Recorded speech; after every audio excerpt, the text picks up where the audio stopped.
নমস্কার সকলকে। শুভ সন্ধ্যা। ভারতীয় বিদ্যাচর্চা পরিবারের আজকের এই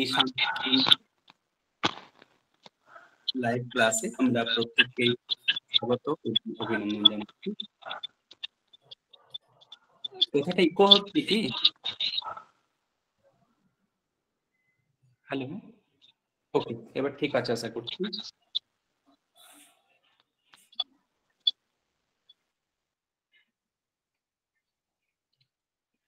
কথা শোনা যাচ্ছে ঠিকঠাক?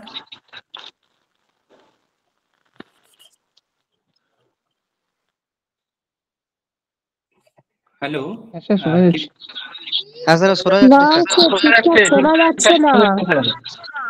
কোথায় ইকো হচ্ছে না? প্রসেনজিৎ বাবু আনমিউট হয়ে আছেন। এবার এবার এবার শোনা যাচ্ছে ঠিকঠাক আশা করি, তাই তো? হ্যাঁ স্যার। Okay okay okay, thank you. সকলকে শুভ সন্ধ্যা। ভারতীয় বিদ্যাচর্চায় রিসার্চার্স একাডেমি পরিবারের আজকের এই সান্ধ্যকালীন ক্লাসে আমরা আপনাদের প্রত্যেককেই স্বাগত এবং অভিনন্দন জানাচ্ছি। আমাদের আজকের যে আলোচনার বিষয় ইতিমধ্যে আপনারা জেনে গেছেন যে ওয়েস্ট বেঙ্গল পিএসসি কে কেন্দ্র করে বিগত সালের কি ধরনের প্রশ্ন এসেছিল এবং সেই প্রশ্ন থেকে আমাদের একটা আপকামিং যে এক্সাম, সেই এক্সামে একটা স্বচ্ছ ধারণা তৈরি করা। মূলত এই একটা জায়গাকে কেন্দ্র করে আমরা আজকের এই সান্ধ্যকালীন লাইভ ক্লাসটি অ্যারেঞ্জ করেছি এবং আজকের ক্লাসে যিনি এক্সপার্ট আছেন, আজকের ক্লাসের যিনি প্রধান বক্তা আছেন, আপনারা ইতিমধ্যেই দেখতে পাচ্ছেন উনি কিন্তু প্রস্তুত। স্ক্রিন শেয়ার করে উনি কিন্তু প্রস্তুত। আমাদের অত্যন্ত পরিচিত এবং প্রিয় একজন স্যার প্রসেনজিৎ বাবু, যে ওয়েস্ট বেঙ্গল যে পিএসসি পাবলিক সার্ভিস কমিশন, সেই পিএসসি দ্বারা নিযুক্ত তিনি অ্যাসিস্ট্যান্ট প্রফেসর হুগলি মহসিন কলেজের, তিনি সংস্কৃত বিভাগের অ্যাসিস্ট্যান্ট প্রফেসর পদে নিযুক্ত আছেন। দীর্ঘদিন ধরে তিনি এই বিষয়ে মানে অনেক ছাত্রছাত্রীকে গাইড করেছেন, শুধু আজকে নয়, এই বিষয়ে তিনি অনেক ছাত্রছাত্রীকে গাইড করেছেন এবং এখনো অনেক ছাত্রছাত্রীকে পথ কিন্তু উনি দেখিয়ে যাচ্ছেন। আমি ভারতীয় বিদ্যাচর্চা পরিবারের পক্ষ থেকে প্রসেনজিৎ বাবুকে আজকের ক্লাসে স্বাগত এবং অভিনন্দন জানাচ্ছি এবং আজকের যে আলোচনার বিষয়, সেই বিষয়টি আলোচনা করার জন্য স্যারের হাতে পুরো প্ল্যাটফর্মটি তুলে দিচ্ছি পুরো বিষয়টি আলোচনা করার জন্য। স্যার শোনা যাচ্ছে? হ্যাঁ, নমস্কার নিমাই, অনেকদিন পর দেখা আবার। আচ্ছা, আমি শুরু করছি। হ্যাঁ, আচ্ছা, সকলকে স্বাগত। প্রত্যেকে আমার কথা আশা করি শুনতে পাচ্ছ। যদিও এটা ইন্টারনেট প্রবলেম, যদি কখনো হয় আমাকে মাঝপথে থামিয়ে দেবে, দিয়ে আমাকে রিপিট করতে বলবে, কোনো সমস্যা নেই তাতে। ইন্টারনেটে সকলেরই কম বেশি সমস্যা হলেও হতে পারে। যেখানে অসুবিধা হবে সেখানে স্টপ করবে, আমাকে দিয়ে থামিয়ে দিতে বলবে এবং আবার নতুন করে জিজ্ঞাসা করবে। যার যেখানে অসুবিধা হবে জিজ্ঞাসা করবে। আচ্ছা দেখো, আমি সময় নষ্ট না করে ডাইরেক্ট টপিকে চলে যাচ্ছি।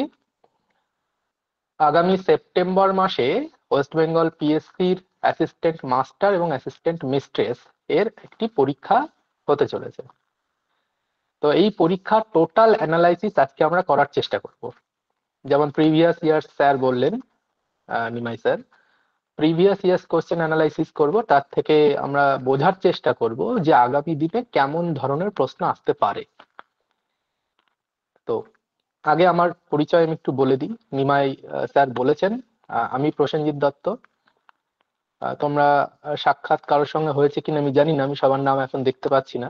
যাই হোক, আমি হুগলি মহসিন কলেজে আছি। আমি ওয়েস্ট বেঙ্গল এডুকেশন সার্ভিসে আমি 2019-এ জয়েন করেছি। সুতরাং অ্যাসিস্ট্যান্ট প্রফেসর হিসাবে আমার 5 বছরের অভিজ্ঞতা আছে। আর তার আগে টিউশন জগতে যেমন সকলের নাম থাকে সেরকমই আছে। আচ্ছা, আজকে কি কি আলোচনা করব? প্রথমেই দেখো, সিলেবাস। প্রত্যেকেই সিলেবাস জেনে গেছো, সিলেবাস সকলের কাছে আছে, যেটা পুরনো সিলেবাস। বারবার এই কথাটাই বলবো যে পুরনো সিলেবাস ধরেই আমরা আলোচনা করব। নতুন সিলেবাস এখনো কিছু দেয়নি। দেওয়ার সম্ভাবনা কি আছে? হ্যাঁ, থাকতে পারে। কারণ গত বছর অ্যাসিস্ট্যান্ট প্রফেসর যখন নিয়োগ হয়েছে তখন প্রিভিয়াস সিলেবাস চেঞ্জ করে নতুন সিলেবাস দেওয়া হয়েছে। সুতরাং অ্যাসিস্ট্যান্ট মাস্টার এবং অ্যাসিস্ট্যান্ট মিস্ট্রেস বহু বছর পর পরীক্ষা হচ্ছে, 2015-তে লাস্ট হয়েছে, 12-তে হয়েছে, সেই পুরোনো সিলেবাসটাই কিন্তু এখনো রয়ে গেছে। সুতরাং পরীক্ষার প্রশ্ন চেঞ্জ হতে পারে, পরীক্ষার প্যাটার্ন ও চেঞ্জ হলেও হতে পারে, কিন্তু যা আছে আমাদের হাতে আমরা সেইটা নিয়েই এগোবো। কি হবে কি হবে না সেটা পরের কথা। তো আজকে আমরা আলোচনা করব, প্রথম হচ্ছে সিলেবাসটা এক নজরে দেখে নেব, বেশি কিছু সিলেবাসের আলোচনা করব না, সিলেবাস নিয়ে আলোচনা করব না। নেক্সট হচ্ছে analysis of previous year questions. গত বছরের যে প্রশ্ন আমাদের হাতে আছে সেই প্রশ্নগুলি আমরা আলোচনা করার চেষ্টা করব এবং সেগুলিকে ভালোভাবে বিশ্লেষণ করার চেষ্টা করব। নেক্সট হচ্ছে কিছু স্ট্র্যাটেজিস, কিভাবে এই পরীক্ষায় সফল হওয়া যায় তার কিছু পদ্ধতি আমরা জানার চেষ্টা করব। আর লাস্ট একদম শেষে তোমাদের দিক থেকে যদি কোনো প্রশ্ন থাকে তোমরা আমাকে প্রশ্ন করবে, তার জন্য লাস্ট সেশনটা থাকবে। নেক্সট দেখো, সিলেবাস হচ্ছে ওয়েস্ট বেঙ্গল এডুকেশন সার্ভিস বা পিএসসি যে পরীক্ষা নেয় অ্যাসিস্ট্যান্ট প্রফেসর বা অ্যাসিস্ট্যান্ট টিচার নিয়োগের জন্য, এই সিলেবাসটা হচ্ছে পুরনো সিলেবাস ছিল।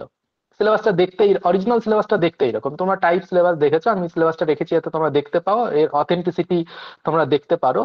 কারণ সিলেবাসটা আমি কোথা থেকে নিয়েছি তোমাদের জানতে হবে। সিলেবাসটা আমি নিজের মন গড়া তো তৈরি করতে পারি, অনেকে হয়তো মন গড়া সিলেবাস তৈরি করলো, কিন্তু তা নয়, সিলেবাস যেমন ছিল তেমনটাই সিলেবাস তোমাদের সামনে রাখা হয়েছে।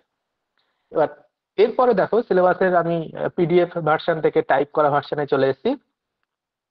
সিলেবাসে কি কি আছে? সংজ্ঞান সূক্ত রয়েছে, সংজ্ঞান সূক্ত কিন্তু ঋগ্বেদে দুটো সংজ্ঞান সূক্ত রয়েছে, এখানে নাম্বার উল্লেখ করে দেওয়া রয়েছে, সুতরাং নাম্বার ধরেই তোমাকে পড়তে, একদম শেষ দশম মণ্ডলের 191 নম্বর যে সূক্ত রয়েছে ওইটি পাঠ্য।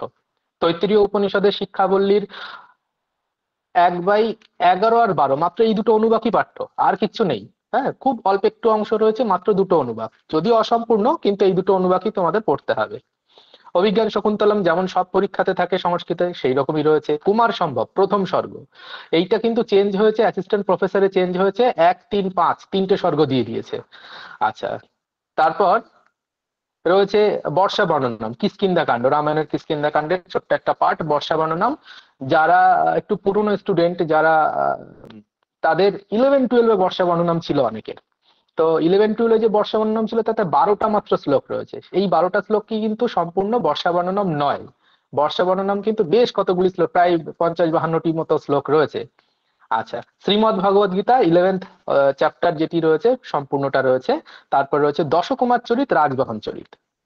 নেক্সট রয়েছে অলংকার ছন্দ, অলংকারের মধ্যে কি রয়েছে, বিভাবনা বিশেষোক্তি পর্যন্ত যে অলংকারগুলি রয়েছে, অর্থালঙ্কার, সেই অলংকারগুলি রয়েছে। শব্দালঙ্কারও কিন্তু পাঠ্য।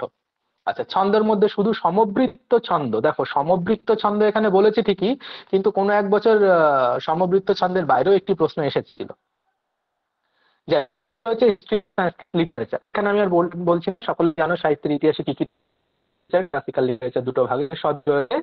এলিমেন্টারি সংস্কৃত গ্রামার, সংস্কৃত গ্রামারে এখানে কিন্তু স্পেসিফাই কি কি থেকে প্রশ্ন আসবে।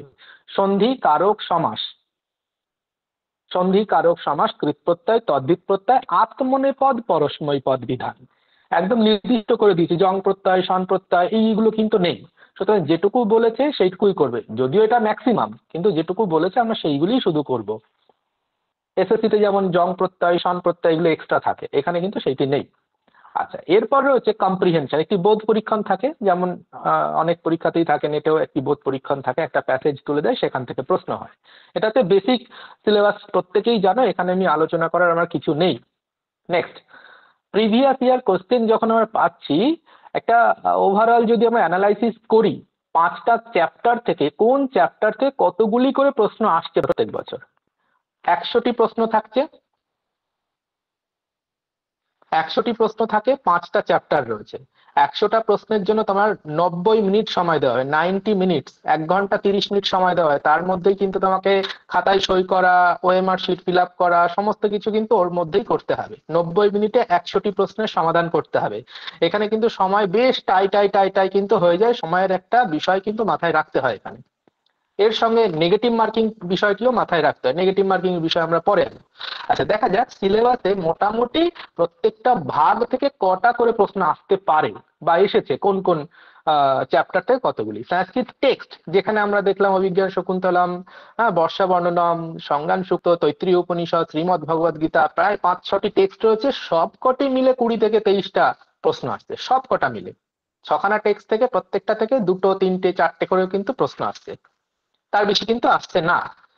নেক্সট হচ্ছে অলংকার আর ছন্দ। অলংকার ছন্দ মাত্র দুটো চ্যাপ্টার, কিন্তু ম্যাক্সিমাম প্রশ্ন কিন্তু এখান থেকে আসছে। অ্যাসিস্ট্যান্ট প্রফেসরের প্রায় 20টা প্রশ্ন আসতো আগে, 20টি প্রশ্ন আসতো, অলংকার থেকে 10টা, ছন্দ থেকে 10টা, একদম 100% 20টা প্রশ্ন আসবে, 20তে 20 পাওয়ার একটা চান্স ছিল, ওইখানটায় বেরিয়ে যেত, একটা কোশ্চেনও ভুল হবে না। তো অলংকার ছন্দ এখানে মোটামুটি দেখলাম একটু কমই এসেছে, অ্যাসিস্ট্যান্ট মাস্টারের প্রশ্নতে প্রায় 12 থেকে 18টা আমরা ধরে চলতে পারি। আচ্ছা, হিস্ট্রি অফ সংস্কৃত লিটারেচার সব বৈদিক সাহিত্য লৌকিক সাহিত্য টোটাল মিলে কিন্তু প্রায় 20-22টা প্রশ্ন আসছে। প্রায় দেখো সমান সমান ভাবে ভাগ রয়েছে, প্রত্যেকটা 20টা 22টা 20টা 22টা করে প্রশ্ন রয়েছে।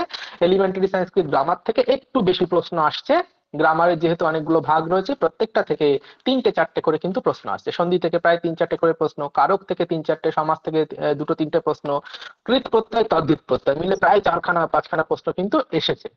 আর কম্প্রিহেনশন টেস্ট থেকে 7 থেকে 10টি প্রশ্ন, এখানে সব থেকে এই পার্টটায় প্রশ্নটা কম থাকে, বাকিগুলোতেই সেগুলো ম্যানেজ করে দেওয়া হয়। সুতরাং মোটামুটি আমরা যদি দেখি কোন পার্ট থেকে কতগুলি করে প্রশ্ন আসছে, এখান থেকে আমরা পেয়ে যাচ্ছি যে অ্যাপ্রক্স আমি যদি প্রত্যেকটা চ্যাপ্টার ধরি এই রকম প্রশ্ন আসছে। নেক্সট দেখো আমরা দ্বিতীয় যে আলোচ্য বিষয়, যে analysis of previous year questions. আগের সালগুলিতে যে প্রশ্নগুলো এসেছে সেই প্রশ্নগুলি প্রত্যেকটা চ্যাপ্টারের কোন কোন জায়গা থেকে এসেছে বা কোন কোন জায়গা থেকে আসতে পারে, আগে আমি কোথা থেকে এসেছে বলি বা কি কি, এবং তারপরে বলবো এই ধরনের প্রশ্ন কি এই বছর আসতে পারে, বা এই বছর যে পরীক্ষা হবে সেইখানেও কি এত সহজ সহজ প্রশ্ন আসবে। তো এই বিষয়টা একটু পরে বলছি। প্রথম দেখো সংস্কৃত টেক্সট যেটা রয়েছে, যেখানে 6খানা টেক্সট রয়েছে, সেখানে সংজ্ঞান সুক্ত যেখানে রয়েছে, এখান থেকে কি কি ধরনের প্রশ্ন আসতে পারে। জিজ্ঞাসা করতে পারে সংজ্ঞান সুক্ত কোন বেদে রয়েছে, কোন বেদের কততম সুক্ত, হম কত মণ্ডলের সুক্ত, এরকম প্রশ্ন হতে পারে। ঋষি কে, ছন্দ কি, দেবতা, মানে বেসিক যে প্রশ্নগুলো তোমাকে জানতেই হবে। তারপর তোমাকে টেক্সট পড়তেই হবে, এখন 100% তোমাকে টেক্সট ছাড়া কোনো উপায় নেই, এখানে টেক্সট ধরে ধরে পড়তে হবে।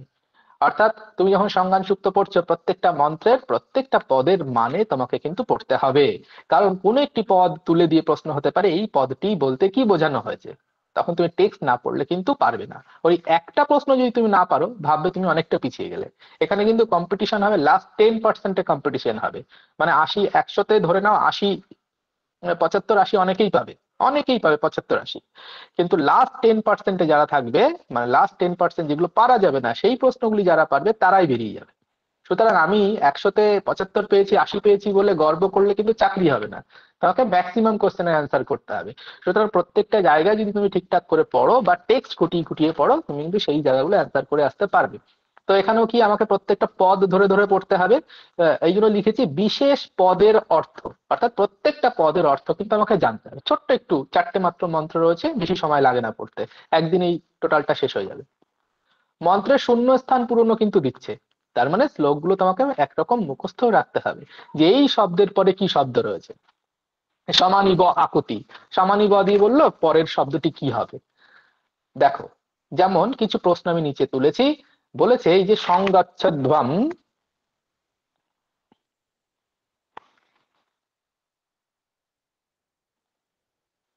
হ্যাঁ দেখো এই যে একটা সংগচ্ছধ্বম পদস্য কা ভূৎপত্তি, এই পদটার ভূৎপত্তি চেয়েছে, ঠিক আছে। তাহলে পদের ব্যুৎপত্তি যখন চাইছে, তুমি যদি টেক্সট পড়ো, টেক্সটের সঙ্গে সঙ্গে তোমার গ্রামারটাও পড়তে হবে, গ্রামার পার্ট না পড়লে তুমি এটা করতে পারবে না।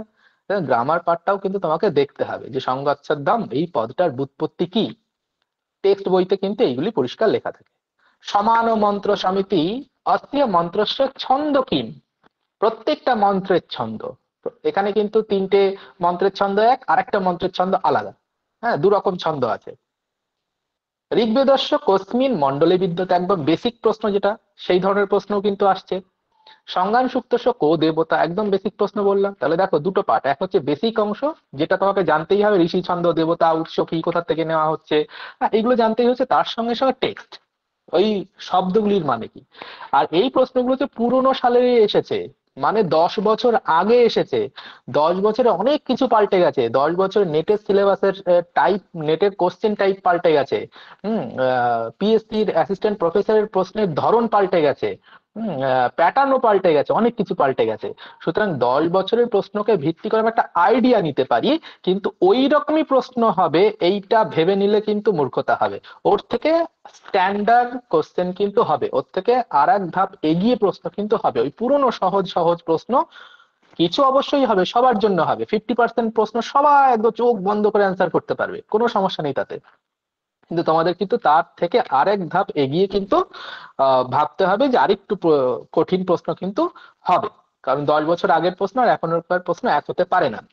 তাহলে সংজ্ঞান সূত্র থেকে দেখলাম কি ধরনের প্রশ্ন হতে পারে, কোন কোন জায়গা থেকে প্রশ্ন হতে পারে, এবং পুরোনো বছরগুলোতে কি প্রশ্ন হয়েছে, দুটোই আমরা কিন্তু দেখছি। মানে আগে কি হয়েছে এবং ভবিষ্যতে কোন কোন জায়গাগুলো থেকে হতে পারে, দুটো পার্টি কিন্তু কভার হচ্ছে।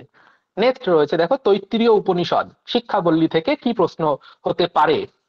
কি হতে পারে শিক্ষাবল্লী কোথায় রয়েছে, বা তৈত্তিরীয় উপনিষদ কোন বেদের অন্তর্গত রয়েছে, শিক্ষাবল্লী কততম বল্লী, হ্যাঁ এখানে কতগুলি অনুবাক রয়েছে, মূল বিষয়বস্তু কাকে নিয়ে হয়েছে, কে কার পিতা কে কার পুত্র, হ্যাঁ মানে সাধারণ কিছু তথ্য রয়েছে।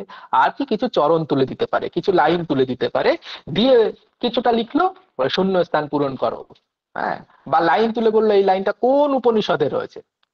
এইভাবে প্রশ্ন হতে পারে, যেমন হয়েছে দেখো ভৃগু কশ্যপ পুত্র আসিত, এরকম প্রশ্ন হতে পারে, ভৃগু কার পুত্র ছিলেন।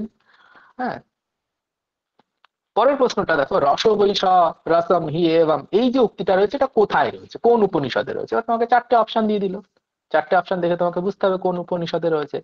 লাইন তুলে দিয়েছে মানেই যে তৈত্তিরীয় উপনিষদ হবে এমন নয়, কারণ বৈদিক সাহিত্যের ইতিহাসেও কিন্তু উপনিষদের লাইন তুলে বলতে পারে যে এটি কোন উপনিষদের মহাবাক্য, বা কোন উপনিষদের একটি চরণ। সুতরাং সেইটা যে তৈত্তিরীয় উপনিষদে হবে চালাকি বুদ্ধি করলাম যে সিলেবাসে তো তৈত্তিরীয় উপনিষদই আছে তাহলে তৈত্তিরীয় উপনিষদই হবে বাক্যগুলি, তা নয় কিন্তু। তোমাকে কিন্তু টেক্সট, এখানেও টেক্সট পড়তে হবে। তৈত্তিরীয় উপনিষদে খুব ছোট্ট একটা অংশ এবং সহজ সরল, অতি সহজ সরল ভাষাতে তৈত্তিরীয় উপনিষদ লেখা রয়েছে, যেখানে আচার্য দেব ভব, মাতৃদেব ভব, পিতৃদেব ভব, এই যে উক্তিগুলি রয়েছে সব কিন্তু এখানে তোমরা পাবে। এই লাইনগুলি তুলেও কিন্তু প্রশ্ন হতে পারে, বিখ্যাত লাইন।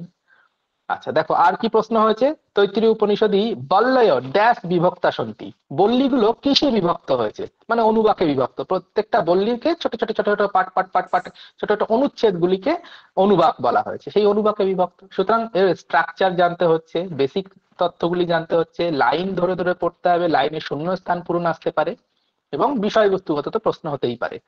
আচ্ছা তৈত্তিরীয় উপনিষদ কেন বেদেন সম্বদ্ধা, কোন বেদের সঙ্গে সম্বন্ধ রয়েছে এই উপনিষদটির, এই ধরনের কিন্তু প্রশ্ন এখান থেকে হতে পারে বা হয়েছে। নেক্সট দেখো অভিজ্ঞান শকুন্তলম, এই বিষয়ে সকলের পাণ্ডিত্য আছে, সকলেই জানো অভিজ্ঞান শকুন্তলম, বহুবার সকলে পড়েছো, কি ধরনের প্রশ্ন হয় তাও জানো, এখানে বলার কিছুই নেই। অভিজ্ঞান শকুন্তলমে বিভিন্ন চরিত্রের নাম তুলে বলতে পারে, করভগ কে ছিলেন, হ্যাঁ সেনাপতি, বা সোমরাট কে ছিল, বা বিদূষকের নাম কি, যেটা এসেছে বিদূষকের নাম কি ছিল, একদম সহজ প্রশ্ন। ইন্দ্রের সারথীর নাম কি, এই ধরনের চরিত্রগত প্রশ্ন কিন্তু আসতেই পারে, একটা চরিত্র তুলে দিয়ে বললো এটা কে। বা কর্ণের শিষ্যর মধ্যে সারঙ্গরব শারদবৎ যারা রয়েছে তাদের উক্তি কিন্তু একটু বেশ আসার সম্ভাবনা থাকে, কারণ এই জায়গাটা বেশ কনফিউশনাল জায়গা, যে সারঙ্গরব বললো না শারদবৎ বললো, আবার অনসূয়া প্রিয়ম্বদের যেটা কনফিউশনাল জায়গা, সেই জায়গা থেকে প্রশ্ন আসার সম্ভাবনা। সহজ সরল লাইন সকলেই জানে যেগুলো, সেগুলো নিয়ে মাথা ঘামাবে না। আচ্ছা উক্তি বক্তা, যে কোনো উক্তি থেকেই প্রশ্ন হতে পারে। উক্তির উৎস মানে কোন অঙ্কে আছে, একটা লাইন তুলে দিয়ে বললো এটি কোন অঙ্কে রয়েছে। বিষয়বস্তুগত প্রশ্ন, বিষয়বস্তুগত সানুমতি বৃত্তান্ত কোন অঙ্কে ঘটেছে। হ্যাঁ কবিগত, কালিদাস সম্পর্কে প্রশ্ন হতে পারে যে এই কবির আর কি কি রচনা রয়েছে, এই ধরনের একদম বেসিক জিনিস এইগুলো কিন্তু থাকে। অভিজ্ঞান শকুন্তলম দেখা যাক এখানে কি কি প্রশ্ন এসেছে। অভিজ্ঞান শকুন্তলম আখ্যস্য নাটকস্থ কস্মিন অঙ্কে হংসপদিকায়া গীতম বর্ণিতম, হংসপদিকার গান কোন অঙ্কে রয়েছে, একদম সহজ প্রশ্ন প্রত্যেকেই জানি, কিন্তু ভবিষ্যতে এত সহজ প্রশ্ন আসবে এটা ভেবে নেবে না কিন্তু। হ্যাঁ কারণ 12 সালের যে প্রশ্ন, সেই সময় নেটের প্রশ্ন এইরকম সহজ সরল হতো, কিন্তু আজকে দেখো নেটের প্রশ্ন আকাশ পাতাল তফাৎ। তো এইরকমই এখানেও কিন্তু প্রশ্ন কিন্তু অনেক পার্থক্য হবে। অভিজ্ঞান শকুন্তলম আখ্যস্ত নাটকস্য বিদূষকস্য নামও, কি বিদূষকের নাম চেয়েছে, তাহলে এই প্রশ্নগুলো একদম বেসিক লেভেলের প্রশ্ন। আচ্ছা আবার দেখো পরের লাইনে দিয়েছে অথবা ভবিতব্যানাম ড্যাশ ভবন্তি সর্বত্র, অথবা ভবিতব্যানাম দ্বারানি ভবন্তি সর্বত্র, একটা শ্লোকের একটা শূন্যস্থান পূরণ চেয়েছে। সুতরাং তুমি যদি টেক্সট না পড়ো শ্লোকের শূন্যস্থান পূরণ কিন্তু পারবে না। বা পরীক্ষায় এমন অপশন দেবে ভবিতব্যা নাম, ভব্যা নাম, হ্যাঁ, ভবতী নাম, এইরকম শব্দ দেবে, এমন এমন কাছাকাছি শব্দগুলো দেবে যে কনফিউশন তৈরি হয়ে যাবে। আর কনফিউশন তৈরি হলেই তুমি এখানে অ্যান্সার করতে পারবে না, কারণ এসএসসি তে কনফিউশন হলেও তুমি আন্দাজে টিক মারতে পারবে, এইখানে আন্দাজে টিক মারলেই কিন্তু নেগেটিভ হবে। সুতরাং সমস্যা কিন্তু থাকবে। এই জন্য টেক্সট পড়াই হচ্ছে একমাত্র সমাধান। এখন অনেকটা সময় রয়েছে, 9 মাস সময় রয়েছে।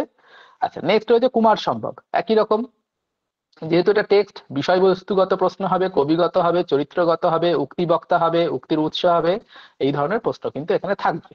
দেখা যাক, একটি প্রশ্ন এখানে এসেছে, কুমার সম্ভবে কাব্যে প্রথম স্বর্গে কস্য পর্বতস্য বর্ণনা অস্তি, কোন পর্বতের বর্ণনা রয়েছে। তার বিষয়বস্তুগত প্রশ্ন, সুতরাং টেক্সট পড়তে হবে তোমাকে। আর কিছু তো প্রশ্ন উত্তর সবসময় রেডি থাকে, সেগুলো পাওয়াই যায়, সেগুলো পড়তেই পারো, সেগুলো পড়তেও হয়। নেক্সট চলে যাবো আমরা বর্ষা বর্ণনম, কিষ্কিন্ধা কাণ্ডের অন্তর্গত বর্ষা বর্ণনম। এখানেও দেখো বিষয়বস্তুগত কবিগত বিষয়বস্তু থেকে প্রশ্ন হতে পারে, কবির অর্থাৎ বাল্মীকি সম্পর্কে প্রশ্ন হতে পারে, বিশেষ বিশেষ পদের অর্থ, বিশেষ বিশেষ পদের অর্থ কিন্তু চাইতে পারে। একটা পদ তুলে দিয়ে বললো এই পদটা কাকে বোঝানো হচ্ছে, বলা হোক পদ দেওয়া হয়েছে একটি শ্লোকে, শ্লোকে এই পদটির দ্বারা কাদের বোঝানো হয়েছে।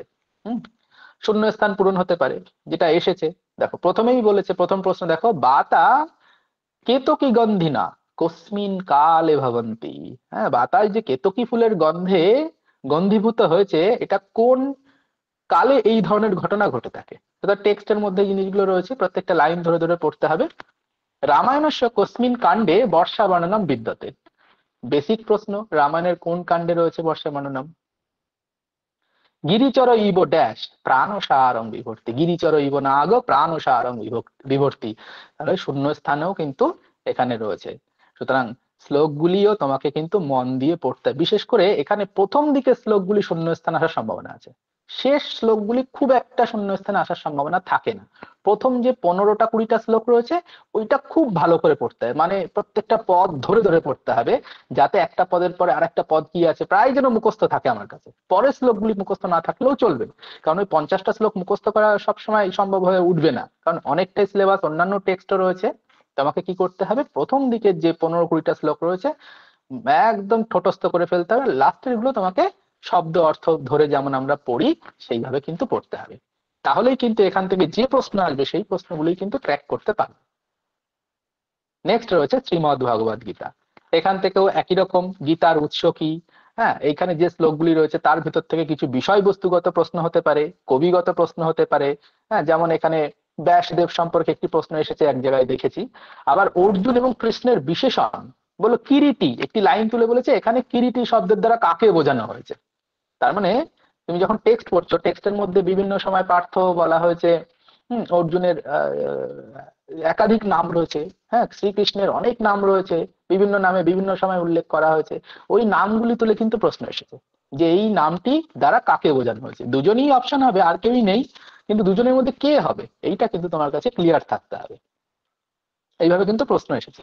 উক্তি বক্তা, একটি শ্লোক তুলে দিয়ে বললো এই উক্তিটি কার। হ্যাঁ, তার বিশেষ পদের অর্থ, যেমন বললো যে বিশেষণ, কোন একটি বিশেষণ তুলে দিয়ে, কিরীটি পদ তুলে দিয়ে বললো এটি পদটির অর্থ কি, হ্যাঁ, বা কাকে বোঝানো হয়েছে। শূন্যস্থান পূরণ হতে পারে। শূন্যস্থান পূরণ কিন্তু দেখেছি অনেক জায়গা থেকেই এসেছে। টেক্সট চাইছে, মানে যিনি প্রশ্নকর্তা তিনি চাইছেন যে তুমি টেক্সটটা কতটা পড়েছো, নাকি তুমি শুধু প্রশ্ন উত্তর মুখস্থ করে এসেছো। তুমি যদি প্রশ্ন উত্তর শুধু মুখস্থ করে আসো, জানবে যে তোমার জন্য নয় এই চাকরি। তোমার আন্ডারস্ট্যান্ডিং লেভেল কি আছে সেইগুলো টেস্ট করা হবে এখানে, তোমার অ্যানালিটিক্যাল পাওয়ার কেমন আছে এইগুলো কিন্তু এখানে টেস্ট করা হবে। সুতরাং মুখস্থ বিদ্যার উপর ভিত্তি করে আসলে কিন্তু সম্ভব নয়, তোমাকে টেক্সট পড়তেই হবে। আচ্ছা, গীতায় একাদশ অধ্যায়ের নাম কি, একাদশ অধ্যায়ের নাম কি, একদম সহজ প্রশ্ন। শ্রীমদ ভগবদ গীতায় দ্বিতীয় অধ্যায়ের নাম কি, দ্বিতীয় অধ্যায়ের নাম চেয়েছে। তমব্যয়ম, দেখো এখানে একটা শূন্য স্থান দিয়েছে, শূন্য স্থান একটা থাকছেই। দুটো প্রশ্ন এত সহজ, প্রশ্ন খুব সহজ হয়েছে, খুব সহজে খুব আনন্দ করলাম না, ওই দুটো প্রশ্ন সবার জন্য, সবাই পারবে, ওখানে কম্পিটিশন হবে না। ওই যে শূন্য স্থানটা দিয়েছে, ওই শূন্য স্থানটা হচ্ছে কম্পিটিশনের জন্য, যাতে কেউ চেঁচামেচিও না করে, আবার কম্পিটিশনও হয়ে যায়, কাট অফে যাদের বাদ দেওয়ার সহজেই বাদ দেওয়া যায়। এই জায়গাটা খেয়াল করতে হবে। বাকি যে দুটো সোজা প্রশ্ন ওখানে মাথা ঘামিয়ে লাভ নেই, ওটা সবাই পারবে, তুমিও পারবে, আমিও পারবো, সবাই পারবে। কিন্তু ওই শূন্য স্থানটাই কিন্তু তোমাকে টার্গেট করতে হবে। এরকম শূন্য স্থান পূরণ কিন্তু বেশ কতগুলো থাকছে। টেক্সচুয়াল যে কোশ্চেন গুলো হচ্ছে সেগুলি, মানে যে কটা টেক্সট আছে তার ভিতর থেকে কিন্তু শূন্যস্থান পূরণ কিন্তু থাকছে, মানে টেক্সট তোমাকে পড়তেই হচ্ছে। নেক্সট পেজ দেখো কি রয়েছে, দশকুমার চরিতম। হ্যাঁ, দশকুমার চরিতম কিন্তু বেশ খানিকটা বড় টেক্সট এবং একটু জটিল বলেই তোমাদের কিন্তু মনে হবে, তবুও আমি বলবো কিন্তু টেক্সট পড়তে, এবং টেক্সট না পারলেও বারবার অন্তত বাংলাটা বারবার পড়তে। হ্যাঁ, টেক্সটটা অন্তত চেষ্টা করো পড়ার, আর বাংলা যেটা রয়েছে নিচে নিচে বাংলা লেখা থাকে ওইটাকে বারবার বারবার পড়তে হবে। এখানে অজস্র চরিত্র আছে, অজস্র চরিত্র রয়েছে, গোটা 20খানা চরিত্র আছে। এই চরিত্রগুলো কে, কার বন্ধু কে, কার অমাত্য কে, কে কার শত্রু, কার সঙ্গে কার মারামারি হচ্ছে, কে কাকে বিবাহ করতে চাইছে, কার নায়িকা কে, এই ধরনের প্রশ্ন কিন্তু এখানে আসতেই পারে এবং এসেওছে। হ্যাঁ, লাইন তুলে প্রশ্ন, বেশ প্রসিদ্ধ প্রসিদ্ধ কিছু লাইন রয়েছে, আর সেই প্রসিদ্ধ লাইনগুলো বুঝবে কি করে তারও কিছু উপায় রয়েছে, সেগুলো পরে একসময় বলবো। তো প্রসিদ্ধ লাইনগুলি তোমাকে ভালো করে খেয়াল রাখতে হবে যে ওই চরণগুলি কে বলেছে, কাকে বলেছে, কোন পরিস্থিতিতে বলেছে। বেশ সুন্দর গল্প। তো আমরা দেখি এখানে কি কি ধরনের প্রশ্ন এসেছে। মে মানসী ত্বয়া দত্ত জ্ঞান ও প্রদীপ, বলছে আমার মনে তুমি জ্ঞানের প্রদীপ প্রজ্বলন করেছো, কে বলেছে। তাহলে লাইন তুলে প্রশ্ন আসছে, কে কাকে বলেছে, এই ধরনের প্রশ্ন আসবেই আসবে, টেক্সট মানে এই ধরনের প্রশ্ন আসবেই, এই কোশ্চেনেই সেপারেশনটা হবে, কে ঢুকবে কে বেরোবে। অদ্বৈব ক্ষপাবসনে বিবাহ নিয়া ড্যাশ, তুমি ভাবো শ্লোক থেকে ড্যাশ দিলে একরকম, এটা গদ্য। হ্যাঁ, গদ্যতেও কিন্তু ড্যাশ দিচ্ছে, শূন্য স্থান পূরণ দিচ্ছে। তাহলে গদ্যতে শূন্য স্থান পূরণ দেওয়ার মানেটা কি তোমাকে বুঝতে হবে। গদ্যতে শূন্য স্থান পূরণ দিচ্ছে মানে তুমি টেক্সটটা কত ভালো করে পড়েছো। টেক্সট না পড়লে তো গদ্যের শূন্যস্থান তোমার মনে থাকবে না, আর এত বড় গদ্য তুমি কোথা থেকে সেই শূন্যস্থান মনে রাখবে। এত বড় গদ্য মুখস্থ রাখা মনে রাখা কোনোভাবেই সম্ভব নয়, কিন্তু তোমাকে দাও বারবার বারবার টেক্সট পড়তে হবে, যাতে যদি একটা শূন্যস্থান আমি কমন পেয়ে যাই বাকিরা আমার থেকে পিছিয়ে যাবে, বাকিরা আমাকে ধরতে পারবে না, কারণ বাকিরা তো টেক্সট পড়েনি, ওই শূন্যস্থানটা ধরতে পারবে না। লাস্ট 10-15টা কোশ্চেনে কম্পিটিশনটা হয়। তাহলে এইভাবে দশকমার চরিত্রের প্রিপারেশনটা আমরা নেব। নেক্সট হচ্ছে সাহিত্য দর্পণ। সাহিত্য দর্পণের অলংকার থেকে দুরকম প্রশ্ন হয়। অলংকারের এর বেশি কিছু প্রশ্ন যদি হয় সেগুলি নেটে হয়, কিন্তু এখানে দুরকম প্রশ্ন হয়, কি অলংকারের সংজ্ঞা এবং অলংকার নির্ণয়। অলংকারের সংজ্ঞা কিভাবে হয়, অলংকারের যে সংজ্ঞাটি রয়েছে সেই সংজ্ঞাটির 90% তুলে দিয়ে একটা শব্দ তুলে দিল না, একটা শব্দ শূন্যস্থান। এইভাবে অলংকার মানে অলংকারের ডেফিনেশন চাই, যে অলংকারের ডেফিনেশন গুলো তোমার মুখস্থ আছে কিনা দেখি। আর হচ্ছে শ্লোকটা তুলে দেবে, একটি শ্লোক তুলে দিয়ে বললো এখানে কোন অলংকার হয়েছে। এই দু ধরনের প্রশ্নই হয়েছে, আর কোনো ধরনের প্রশ্ন হয়নি। মানে অলংকারের ভিতর থেকে কোনো একটা পদ তুলে দিয়ে, অলংকারের ডেফিনেশনের ভিতর কোনো একটা পদ তুলে দিয়ে বললো এই পদটার দ্বারা কাকে বোঝানো হয়েছে, এই পদটার সঙ্গে অমুকের কি সম্বন্ধ আছে, এইরকম কিন্তু জটিল প্রশ্ন হয়নি। খুব বেশি ডেপথে কিন্তু এখানে ঢুকতে হবে না। হ্যাঁ, মানে অলংকারে তুমি যদি ডেফিনেশন গুলি একটা জায়গায় লেখো, 20-22টা যে অলংকার রয়েছে, 20-22টাও হবে না, যে কটা অলংকার রয়েছে তার একটা ডেফিনেশন যদি তুমি একটা চার্ট তৈরি করে নাও, বা হয়তো তোমাদের স্যার দেবেন, হ্যাঁ, সেই চার্টটা তুমি যদি ভালো করে বুঝে মুখস্থ করো, তোমার অলংকারের পাঠ হয়ে যাবে। আর অলংকার যে লক্ষণের সঙ্গে উদাহরণ, উদাহরণ তো অজস্র রয়েছে, যে কটা অলংকার রয়েছে সেই কটা অলংকারের যে উদাহরণ, সেই উদাহরণ প্রত্যেকটা থেকে প্রধান প্রধান উদাহরণ প্রত্যেকটা থেকে 2টো থেকে 3টে লিখলে 40টার বেশি উদাহরণ হবেই না। 40 থেকে 45টা উদাহরণ হবে, আমি ধরলাম 50টাই উদাহরণ হবে। 50টা উদাহরণ একটা খাতায় পরপর লেখো, লিখে মাঝে মাঝে দেখো এই 4টে হচ্ছে অমুকের, এই দুটো হচ্ছে তমুকের, এই দুটো অমুকের। হ্যাঁ, এবং বুঝে বুঝে, যখন বুঝতে পারবে না স্যারেদের জিজ্ঞাসা, স্যার এই অলংকারটা কেন এইরকম হলো, কয়েকবার বুঝে নাও, দেখবে তোমার একদম জল হয়ে যাবে। অলংকারে একটা কোশ্চেন এদিক ওদিক হবে না। অলংকারের ছোট সিলেবাস, এটা একদম ছোট্ট অংশ দিয়েছে, বেশি অংশ নেই কিন্তু। আর রয়েছে কি, আচ্ছা অলংকারের কি কি প্রশ্ন এসেছে সালে সেটা একটু দেখে নাও। বেশ কিছু কিন্তু অলংকার থেকে প্রশ্ন এসেছে। অলংকার এবং ছন্দ মাত্র 2টো টেক্সট এখানে রয়েছে, 2টো টেক্সট থেকেই কিন্তু প্রায় 15-16খানা কিন্তু প্রশ্ন আসে, মানে এক একটা টেক্সট থেকে 7-8টা প্রশ্ন আসছে। যেখানে অন্যান্য জায়গাতে এক একটা টেক্সট থেকে 3টে-4টে প্রশ্ন আসছে, সেখানে অলংকারের ছন্দ থেকে এক একটা টেক্সট থেকে 7-8টা 10টা প্রশ্নও কিন্তু আসে। অ্যাসিস্ট্যান্ট প্রফেসরে এসেছে, আর আগে আসতো অ্যাসিস্ট্যান্ট টিচারে। আচ্ছা, সাহিত্য দর্পণে দেখা যাক কি প্রশ্ন এসেছে। যেমন বললাম যে একটি শ্লোক তুলে দিয়ে বললো যে এটি কি অলংকার হয়েছে দেখো, এই যে অনায়াস কৃষাম মধ্যম অসংখ্য তরলে দৃশৌ অভূষণ মনোহারি বপুর বয়সী শুভ্রব, কি অলংকার, শ্লোকটা তুলে দিয়ে বললো এখানে কি অলংকার হয়েছে। সুতরাং এইভাবে যতগুলি শ্লোক রয়েছে সেগুলি একটা জায়গায় লিস্ট করো। বিভাবনা বিশেষোক্তির 3-4টে বেশি উদাহরণ নেই, তুমি উদাহরণ বেশি পাবে উপমাতে, রূপকে, নিদর্শনাতে উদাহরণ বেশি পাবে, আর বাকিগুলিতে দেখবে 2-3টের বেশি উদাহরণ নেই। সুতরাং তুমি যদি লিস্ট করে ফেলো 40-50টা উদাহরণ হবে, আর 40-50টা উদাহরণ দুদিন বসলে মানে জল ভাত হয়ে যাবে। নেক্সট দেখো লিম্পতি তমঙ্গানি, প্রসিদ্ধ শ্লোক। হ্যাঁ, এই এখানে বলছে এটা কি অলংকার হয়েছে।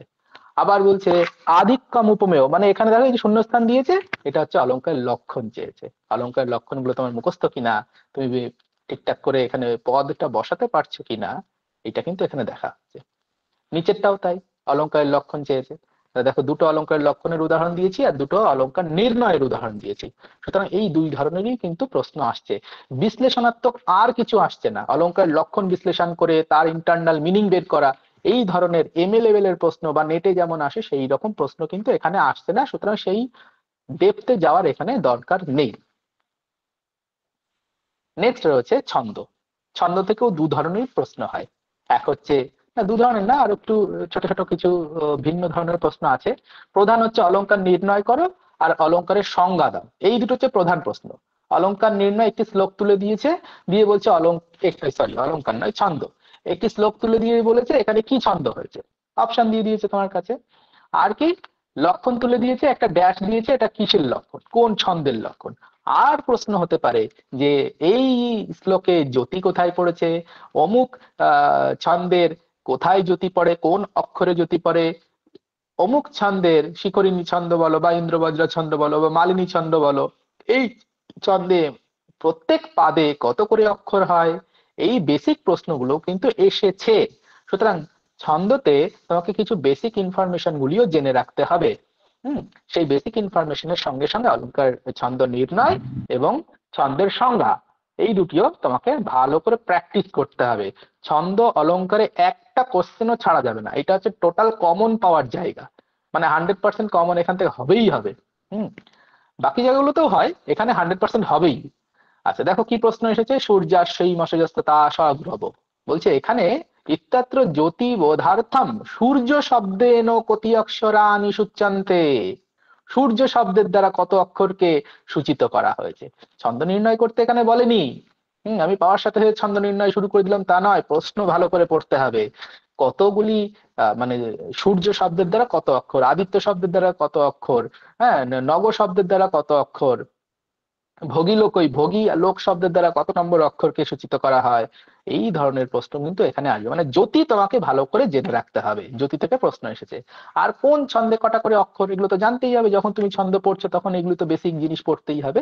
তাহলে ছন্দের লক্ষণ কি, ছন্দের জ্যোতি কি, সেই ছন্দে অক্ষর সংখ্যা কতগুলি রয়েছে, আর হচ্ছে ছন্দ নির্ণয় কিভাবে করতে হয়, গুরু লঘু কিভাবে নির্ণয় করতে হয়। হ্যাঁ, এবং প্রশ্নের মধ্যে এগুলি কিন্তু করবে, যেখানে প্রশ্ন লেখা রয়েছে আবার পিছনে লিখতে যাবে না, প্রশ্নের মধ্যে একদম ওর উপরে গুরু লঘু নির্ণয় করা শুরু করে দিতে হবে। কতি অক্ষরাণি সূচ্যন্তে, এইভাবে প্রশ্ন হচ্ছে। স্যাদ ড্যাশ যদি তৌ জগৌগ, স্যাদিন্দ্র বজ্রা যদি তৌ জগৌগ, সোজা প্রশ্ন। এই প্রশ্নগুলো সোজাই হয়। হ্যাঁ, ছন্দের লক্ষণ চাই।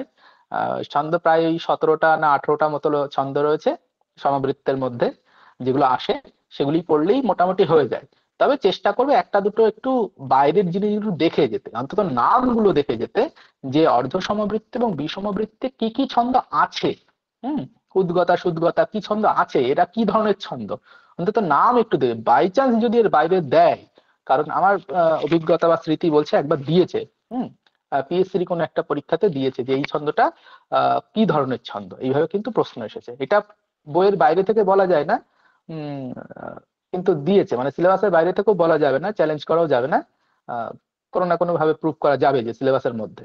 আচ্ছা দেখো, শিখরিণী ছন্দেশে প্রতিপাদি কত অক্ষরাণী কতি অক্ষরাণী সন্তি, প্রত্যেকটা পাদে কতগুলো অক্ষর রয়েছে, এরকম যে কোনো ছন্দ থেকে জিজ্ঞাসা করতে পারে, যে কোনো ছন্দের জ্যোতি জিজ্ঞাসা করতে পারে, এবং যে কোনো শ্লোক দিয়ে অলংকার নির্ণয় দিতে পারে। এখানে অলংকার নির্ণয়ের উদাহরণ আমি দিইনি, 3টে প্রশ্ন দিয়েছি, কিন্তু অলংকার নির্ণয়ের কিন্তু উদাহরণ অবশ্যই অবশ্যই থাকবে। প্রায় বলছি 6-7খানা করে প্রশ্ন থাকছে ছন্দ থেকে, অলংকার থেকে। তো এখানে 3টে রয়েছে, মানে আরো 6-7, আরো 3-4টে প্রশ্ন কিন্তু এখান থেকে অ্যাড হতে পারে। এরপর হচ্ছে সাহিত্যের ইতিহাস, বৈদিক সাহিত্যের ইতিহাস, লৌকিক সাহিত্যের ইতিহাস। বহুদিন ধরে সকলে পড়ে এসছে বৈদিক সাহিত্যের ইতিহাস, লৌকিক সাহিত্যের ইতিহাস।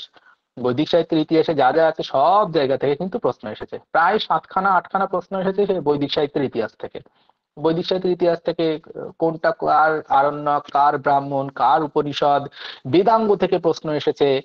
প্রত্যেকটা জায়গা থেকে প্রশ্ন, আরণ্যক থেকেও প্রশ্ন এসেছে, বেদাঙ্গ থেকেও এসেছে, উপনিষদ থেকেও এসেছে, ব্রাহ্মণ থেকেও এসেছে, সংহিতা ভাগ থেকেও এসেছে। প্রত্যেকটা জায়গাতে একটা একটা করে প্রশ্ন তুলেছে, কোনো একটা জায়গা থেকে সব দিয়ে দিয়েছে এমন নয়।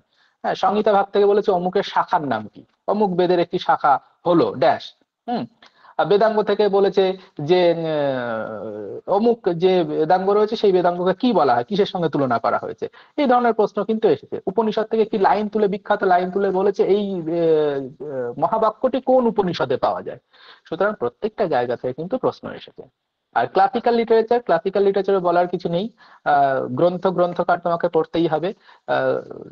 এই অমুক গ্রন্থের রচয়িতাকে, এবং সেই গ্রন্থে কটা করে অঙ্ক রয়েছে বা কটা করে স্বর্গ রয়েছে, এবং তার চরিত্র কারা, এই 3-4টে জিনিস মোটামুটি আমাকে জানতেই হয়। হ্যাঁ, নায়ক নায়িকাকে, রস কি, বিদূষক থাকলে বিদূষক, যেমন এসএসসিতে যেমন প্রশ্ন, এখানেও ঠিক সেরকম প্রশ্ন। এই জন্য আমি এই প্রশ্নগুলো লিখিনি, কারণ এখানে প্রশ্নের বিচিত্রতা তোমরা প্রত্যেকেই জানো, এবং বিবিধ প্রশ্ন এখান থেকে আসে, সেটাও কি কি আসে তোমরা জানো। নেক্সট, এলিমেন্টারি সংস্কৃত গ্রামার। গ্রামার থেকে প্রথম দেখো সন্ধি, সন্ধি থেকে সহজ সন্ধি এসেছে। সন্ধি খুব একটা জটিল দেয়নি। মধুযুক্ত ইদম, এখানে সন্ধির পরিণত রূপ কি হবে। সূত্র চাইনি, কোথাও সন্ধিতে কিন্তু সূত্র চাওয়া হয়নি আমি যেটুকু দেখলাম। কিন্তু তার মানে এই নয় যে সন্ধিতে সূত্র চাইবে না এই বছর। অর্থাৎ একটি মধুযুক্ত ইদম ইত্যত্র সন্দেহ পরিণত রূপম কিম, এটা গতবার প্রশ্ন এসেছে, এইবার এই প্রশ্ন দিয়েই বললো ইত্যত্র ইতি কেন সূত্রেণ সিদ্ধম। হ্যাঁ, সন্ধিবদ্ধ পদটা দিয়ে বলে এটি কেন সূত্রেণ সিদ্ধম, এখানে কোন সূত্রের দ্বারা এটা হয়েছে। সূত্র কিন্তু চাইতেই পারে, অন্তত মিনিমাম তোমরা স্বরসন্ধির সূত্র যেন একটা মিস না যায়।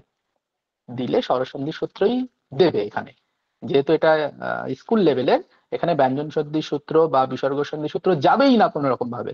স্বরসন্ধির যে বেসিক 8টা-10টা সূত্র রয়েছে সেই সূত্রগুলো যেন তোমাদের মনে থাকে, এইখানে দেয়নি, কিন্তু আশা করি দিতে পারে।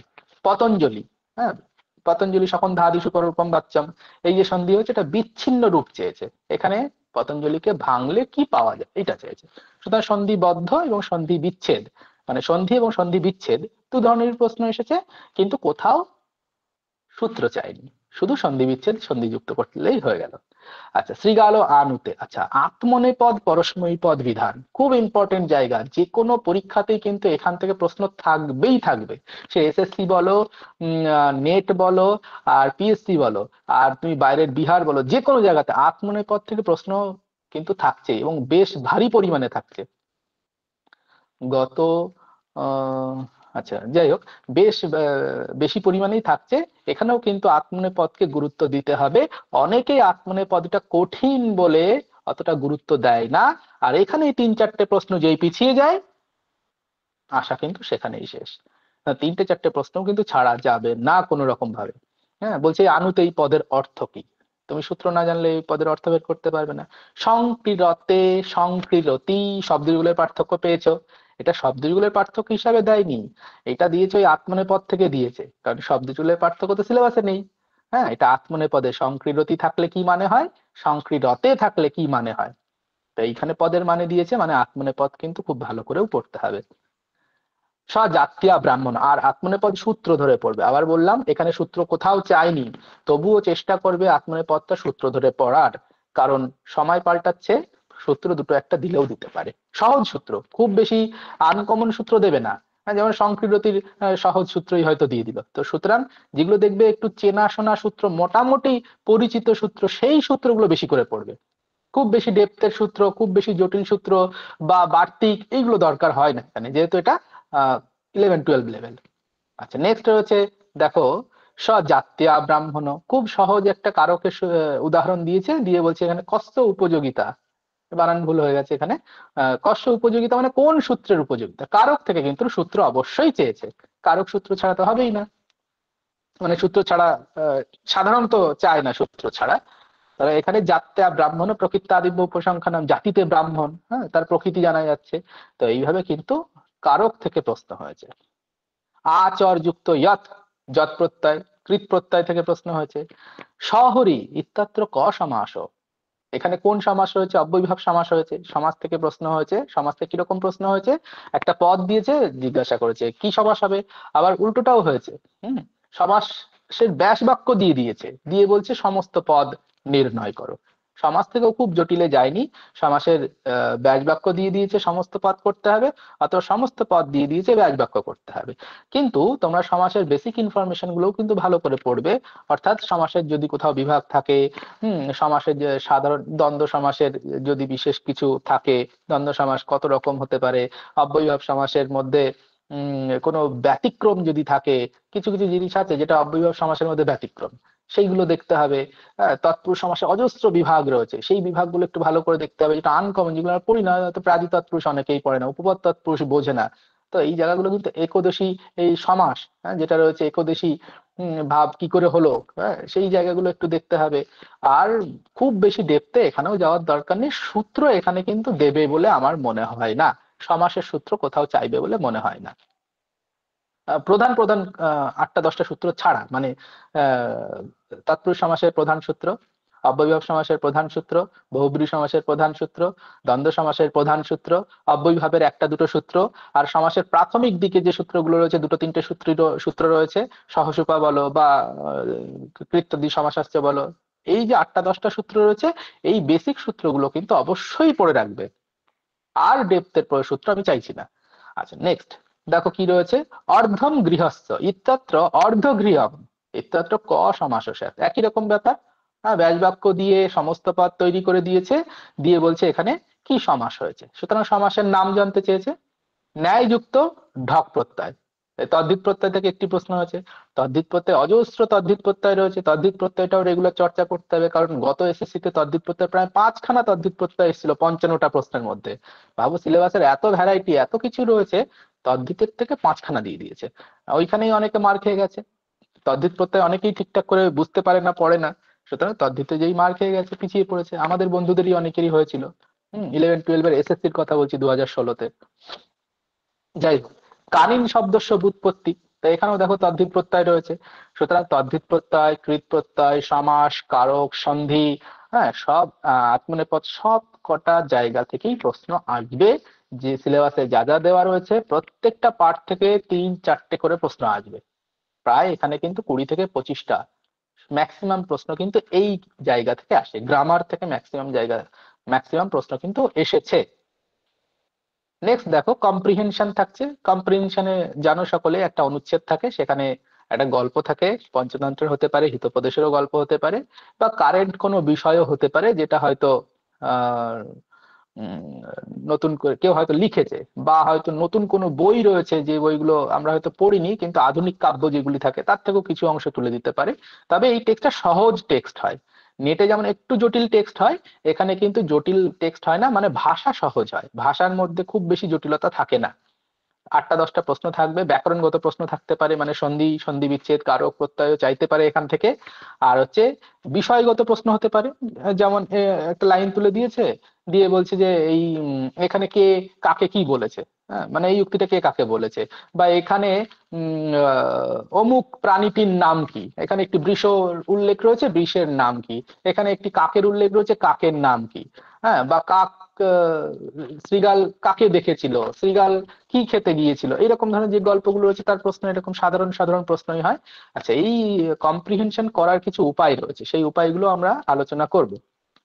আচ্ছা কখনো এরকম প্রশ্ন হয়েছে, একটা অনুচ্ছেদের ভাবগত প্রশ্ন হয়, ভাবগত প্রশ্ন মানে এই অনুচ্ছেদটা তুমি পড়েছো, পড়ে তুমি কি বুঝতে পেরেছো, টোটাল অনুচ্ছেদের একটা নীতি কথা, যেটা প্রত্যেকটা যত গল্প পড়েছো 7-8-এ দেখবে নিচে একটা নীতি কথা লেখা থাকে, তো এইরকম নীতি কথা অনেক সময় কিন্তু চায়।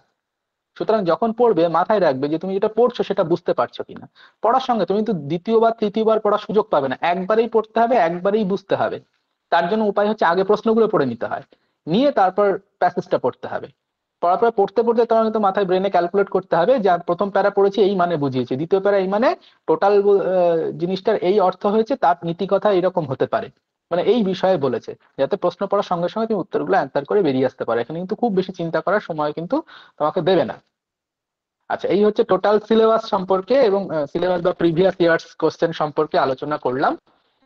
এই পর্যন্ত আমি একটা ছোট্ট ব্রেক নিই। সকলকে বলি, যদি কারো কিছু প্রশ্ন থাকে এই পর্যন্ত তাহলে আমাকে জিজ্ঞাসা করতে পারো, না হলে আমি নেক্সট আমার একটা পার্ট রয়েছে যেটা স্ট্র্যাটেজিস, কিছু উপায় আমি এখানে লিখেছি যেগুলো তোমরা চাইলে শুনতে পারো। তার আগে যদি কারো কোনো প্রশ্ন থাকে, হ্যাঁ, আমাকে জিজ্ঞাসা করতে পারো।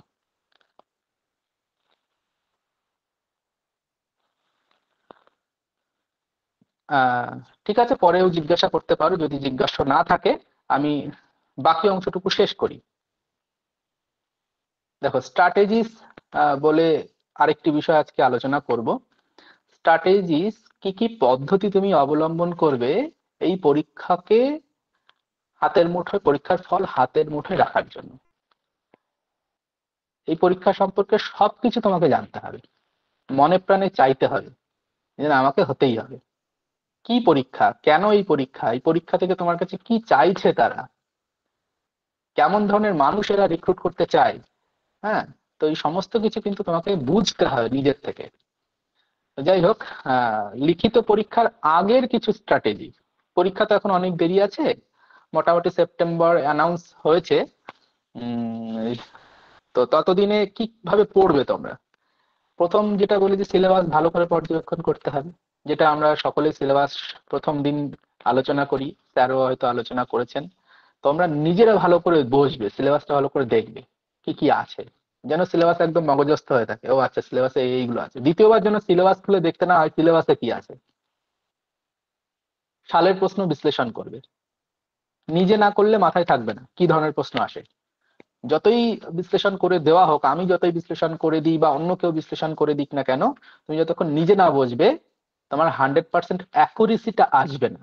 যে আমি যখন পড়বো তখন কিভাবে পড়বো, কোন প্রশ্নের উপর গুরুত্ব দেবো, কতটা গুরুত্ব দেবো, কোন কোন ভাগগুলো গুরুত্ব দেবো, হ্যাঁ, এইগুলো কিন্তু তুমি নিজে বুঝবে না যতক্ষণ না তুমি নিজে অ্যানালাইসিস না করবে। সেলফ অ্যানালাইসিস কিন্তু মাস্ট যে কোনো সার্ভিসে টপ করতে হলে।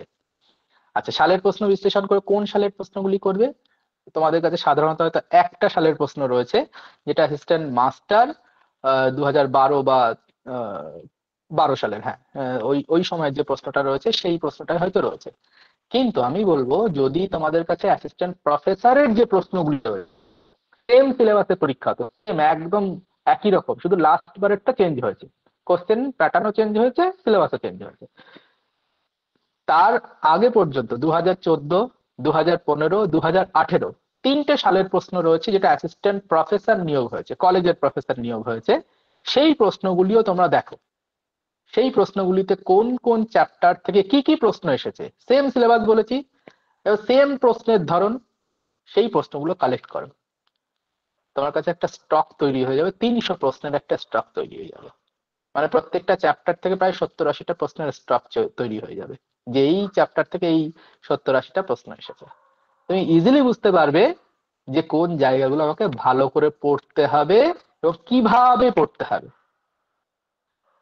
তাহলে এই প্রশ্নগুলিও ভালো করে খেয়াল করবে, 14, 15, 18। আচ্ছা, অলংকার ছন্দ খুব ভালো করে পড়ো, বারবার অভ্যাস করতে হবে। অলংকারের ছন্দতে কি হয়, অনেক সময় অনেকে হলে গিয়ে মেলাতে পারে না। কেন হবে এগুলো, পরীক্ষার হলে গিয়ে এগুলো হবে কেন, যে আমি একটা ছন্দ মেলাতে পারছি না, কি আছে ছন্দতে, কিছুই নেই ছন্দতে, কিন্তু অনেকে মেলাতে পারছে না, ভুল একটা করে আসছে। এইটা যেন না হয়। বারবার বলেছি, একটু যখন অলংকার ছন্দ বলছিলাম, যে এখানে 100-এ 100, যে কটা কোশ্চেন দেবে, 10টা দিলে 10টার 10টা ঠিক হবে, মানে হবে মানে হতেই হবে। 15টা দিলে 15টা হতেই হবে, কারণ এটা পুরোটাই হাতের মুঠোতে। তুমি জানো এই প্রশ্নগুলোই হবে, অলংকারের লক্ষণ হবে, ছন্দের লক্ষণ হবে, অলংকার নির্ণয় করতে দেবে, ছন্দ নির্ণয় করতে, কোন শ্লোকগুলি দেবে সেটাও জানো। আর ছন্দের লক্ষণ নির্ণয় করতে দেওয়া, ছন্দ নির্ণয় করতে দেওয়াটা কোনো ব্যাপারই নয়, যে কোনোটা দিলেই হলো, মানে বোঝারও দরকার নেই, টেকনিক্যালি করে বেরিয়ে যাবো।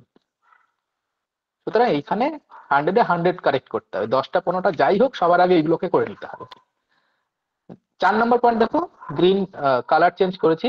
প্রতিটি টেক্সট বই ধরে ধরে পড়তেই হবে। যে কটা টেক্সট দিয়েছে এইগুলো কিন্তু এখন থেকেই পড়া শুরু করো, যেহেতু সময় হাতে আছে, সময় দেখতে দেখতে চলে যাবে। পড়া শুরু না করলে দেখবে পরীক্ষার 1 মাস আগে এসে মনে পড়বে তাই তো টেক্সট তো পড়া হয়নি। হ্যাঁ, এটা হয়, সবার ক্ষেত্রেই হয় এবং অনেকের হয়তো হয়েছে। কি লেখা এলো? তো জয়েনের shared experience in YouTube video. এই ভিডিওটা কি ইউটিউবে শেয়ার হচ্ছে নাকি?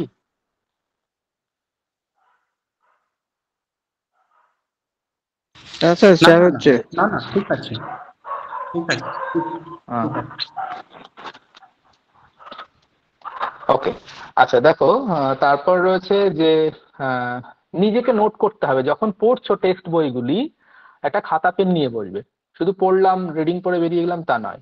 যে টেক্সটটা পড়বে সেই টেক্সটের একটা খাতা পেন নিয়ে বসো। তুমি যা পড়েছো সেটা তুমি স্যারের দেওয়া নোট হতে পারে, প্রশ্ন উত্তর হতে পারে, তার থেকে তোমার নিজস্ব কি চিন্তা ভাবনা আছে, আলাদা কিছু তুমি ফাইন্ডিং পাচ্ছ কিনা, কিছু আন্ডারলাইন করো, একটা পেন্সিল নিয়ে বসো, দাগিয়ে দাগিয়ে পড়ো। তাতে কি হবে, এটা একটা সাইকোলজিক্যাল ব্যাপার। তোমার হ্যান্ড, মাইন্ড এবং হেড তিনটের কানেকশন তৈরি হবে, তোমার অন্যদের থেকে বেশি মনে থাকবে তুমি যদি খাতা পেন নিয়ে বসে পড়াশোনা করো। তুমি যদি নিজে নোট করো বাকিদের থেকে তোমার মনে থাকবে বেশি, পরীক্ষা হলে তোমার কনফিউশনটা কম হবে, তোমার অ্যাকুরেসি রেট বেড়ে যাবে বাকিদের থেকে। আচ্ছা, নিয়মিত পরীক্ষা দিতে হবে, মাস্ট। এখন আপাতত পড়াশোনাগুলি করতে থাকো অন্তত 2-3 মাস, কিন্তু তারপর থেকে কিন্তু নিয়মিত প্র্যাকটিস সেট হোক বা স্যারেদের পরীক্ষা হোক, এগুলো কিন্তু দিতে হবে। বিশেষ করে ব্যাকরণ, ব্যাকরণের প্রচুর ভুল হয়, ভাবছো যে হ্যাঁ ঠিক করে এসেছি কিন্তু পরে দেখছি যে ভুল করেছে, হবেই হবে। এটা প্রচুর ছেলে মেয়েকে দেখেছি, ব্যাকরণে গিয়ে সব গোল্লা। মানে ব্যাকরণে 10টা প্রশ্ন দিলে হয়তো 5টা পারলো, 6টা পারলো আর 4টে পারছেই না। কেন হবে? আমাকে 10টার মধ্যে 9টা ঠিক করতে হবে, টার্গেট হচ্ছে এইটা। 10টার মধ্যে 5টা ঠিক সবাই করে, 5টা সোজা প্রশ্ন থাকে, 5টা পেরেছে তাতে কোনো আনন্দ নেই। একটা কেন পারোনি এটা নিয়ে ভাবতে হবে। বারবার পরীক্ষা দেবে, যেখানে যেখানে ভুল হবে সেটা নিয়ে বসবে, সেইটা কেন ভুল হলো তার ভেতরে ঢুকবে। হ্যাঁ, মানে তার সেটা দরকার সূত্র দিয়ে হোক বা বুঝে হোক, স্যারদের সঙ্গে অ্যানালাইসিস করে হোক, বই পড়ে হোক, যে করে হোক ওটাকে সমাধান করবে। যত বেশি পরিমাণে করবে তত তোমার ইমপ্রুভমেন্ট কিন্তু হবে, ওই এক জায়গায় পড়ে থাকলে কিন্তু হবে না। নেক্সট দেখো, লিখিত আরো অনেক স্ট্র্যাটেজি আছে কিন্তু সময় একটা ব্যাপার থাকে। লিখিত পরীক্ষার সময় কি করবে? সব পরীক্ষাতেই ওএমআর ফিল আপ একদম সতর্কভাবে করতে হয়, কারণ ওএমআর তোমাকে একটাই দেবে। ওএমআর একটাই দেবে, ওএমআর এর জন্য কোনো রকম ভাবে ভুল না হয়। আচ্ছা, যে প্রশ্নের উত্তর 100% সঠিক জানবে সেইগুলি সবার আগে করবে। অন্য পরীক্ষার থেকে এই পরীক্ষাটা আলাদা। যে প্রশ্ন ধরো 100টা প্রশ্ন দিয়েছে, তুমি 50 থেকে 60টা প্রশ্ন একদম 100% শিওর, হ্যাঁ প্রশ্ন পেয়েছি, প্রশ্ন টিক মেরেছি, এই 60খানা প্রশ্ন আমি জানি, মানে সঠিক জানি, আমাকে কেউ এখানে আহ প্রশ্ন চিহ্ন দিতে পারবে না যে এটার উত্তর এটা হবে না ওইটা হবে। সেইগুলিকে আগে ওএমআর শিটে ফিল আপ করে ফেলো, একদম ওএমআর শিটে ফিল আপ করে ফেলো যে এই 60খানা প্রশ্ন আমি জানি। তাহলে তোমার মেন্টাল কনফিডেন্স তৈরি হয়ে যাবে, না আমার তো 100টার মধ্যে 60টা কোশ্চেন হয়ে গেছে, এখনো আমার হাতে 30 মিনিট সময় আছে, আমি ভাবনা চিন্তা করার সময় পাবো। যেটা পারছি না সেটা মনে মনে ভাবছি এটা কি হবে কি হবে কি হবে, না একদম না, ভুল স্ট্র্যাটেজি। তোমাকে সময় বাঁচাতে হবে। এইবার যেই 50টা 60টা, কারোর হয়তো 70টা প্রশ্নও হয়ে যাবে। হ্যাঁ, যে 70খানা প্রশ্ন আমার একদম 100% শিওর এইগুলিই হবে, হয়ে গেল। নেক্সট রয়েছে, প্রথমে দাগিয়ে নিলে প্রশ্নের মধ্যে, তারপর সেগুলিকে সবকটা ইনপুট করলে ওএমআর শিটের মধ্যে। নেক্সট রয়েছে যেগুলি বিচার করে উত্তর করতে হবে বলে মনে করছো সেগুলি এরপর করো। মানে যেটা মনে হচ্ছে যে আমার একটু ভাবনা চিন্তার দরকার রয়েছে, আমি পারবো কিন্তু একটু ভাবতে হবে, একটু ডেপথে যেতে হবে, সেগুলো নেক্সট স্টেজ, পরের স্টেজে করো এগুলো। প্রথমবার ঠিক ছিল, মুখস্থ বিদ্যা যেগুলো পেয়ে গেছো 40-50টা, সেই মুখস্থ বিদ্যায় সবকটা দিয়ে দিয়েছো। নেক্সট স্টেজ যেটা ভাবনা চিন্তার প্রশ্ন, এইবার ভাবো, প্রত্যেকটা কোশ্চেনে 1 মিনিট করে নাও, 1.5 মিনিট করে নাও, নিয়ে ভাবো এটা এটা হবে এটা হবে, এইভাবে যে কটা পারো মনে হচ্ছে না হ্যাঁ এগুলো হবে, ঠিক একটা সিদ্ধান্তে পৌঁছেছো, সেইগুলোই করো, কিন্তু কনফিউশন থাকলে করবে না। হুম, যেগুলো মনে হচ্ছে যে না কোনোভাবে আমি উত্তরে পৌঁছাতে পারছি না, এ হবে না বি হবে, বাকি দুটো তো বাদ, এ হবে না বি হবে, কোনোভাবেই উত্তরে পৌঁছাতে পারছি না, করবে না, মহা বিপদে পড়বে। হুম, কিরকম বিপদে পড়বে দেখো, একটা এক্সাম্পল তোমাদের দিই। নেগেটিভ মার্কিং এখানে আছে, 3টে ভুল করলে 1 নম্বর কাটবে, 3টে প্রশ্ন ভুল করে 0.33 করে এক একটা প্রশ্নে মাইনাস হবে। মাইনাসটা তোমার কিন্তু জানা প্রশ্নের উত্তরের থেকে যে নাম্বার, মানে জানা প্রশ্নের জন্য যে নাম্বার তুমি পেয়েছো তার থেকে মাইনাস হবে। যেমন ধরো 100টা প্রশ্নের মধ্যে কেউ হয়তো 85টি প্রশ্ন ঠিক করেছে, 12টা ভুল করেছে আর 3টিকে টাচ করেনি, 3টের উত্তর দেয়নি। তাহলে সে কত পাচ্ছে? 85-র জন্য 85 গুণ 1, 85 নম্বর পাচ্ছে। 12টা ভুল করেছে তাই 4 নম্বর কাটা যাচ্ছে, আর 3টে করেনি তাই 3টের জন্য যেমন 0 ছিল তেমন। তাহলে টোটাল 85 থেকে সে 4 মাইনাস হলো, 0 মাইনাসে 81 পাচ্ছে, 81 করেছিল কিন্তু 85টা ঠিক, কিন্তু পেলো 81। আবার কেউ একজন দেখা গেল 85টা প্রশ্ন করেছে আর বাকিটা উত্তর করেইনি, সে 15টা উত্তর করেইনি, মানে আন্দাজে একটাও মারেনি। তাহলে সে কটা পাবে? 85-তে 85 পেলো আর 15টাতে 0। তাহলে দেখো 85টা উত্তর আগের জন্য করেছিল, এই লোকও 85টা করেছে কিন্তু সে পেলো 85। তাহলে 81 আর 85-র মধ্যে কিন্তু পার্থক্য আছে। হ্যাঁ, এই পদ্ধতি কখন হবে? যখন তুমি 80+ পৌঁছে গেছো, তখন তুমি আর একটাও আন্দাজে মারবে না, কোন রকম কোনো তুমি রিস্ক নেবেই না যখন 80+ চলে গেছো 100-তে। আর যদি তুমি দেখো যে তুমি 60-এর ঘরে আটকে গেছো, তখন তুমি রিস্ক নিতেই পারো। তখন তুমি রিস্ক নিলেও কি না নিলেও কি, কারণ 60-এর ঘরে ডাকলে ডাক পাবে না, ধরে নাও ডাক পাবেই না, খুব কম্পিটিশনের পরীক্ষা হয়। সুতরাং তোমাকে চেষ্টা করতে হবে ম্যাক্সিমাম নাম্বারের দিকে যাওয়ার, মানে 90 টার্গেট রাখতে হবে। বাকি 10টা টাচ না করলেও কিছু হবে না। 100-তে 100 এখানে পেতে হয় না। এসএসসিতে যেমন 55-তে 55 পেতে হয়, না হলে হয় না। মানে আগের বছরের উদাহরণ দিচ্ছি। এখানে কিন্তু 100-তে 100 পাওয়ার কোনো জায়গা নেই, কেউ পাবেও না নেগেটিভ মার্কিং থাকার জন্য। তোমাকে টার্গেট করতে হবে 90টা টার্গেট করতে হবে।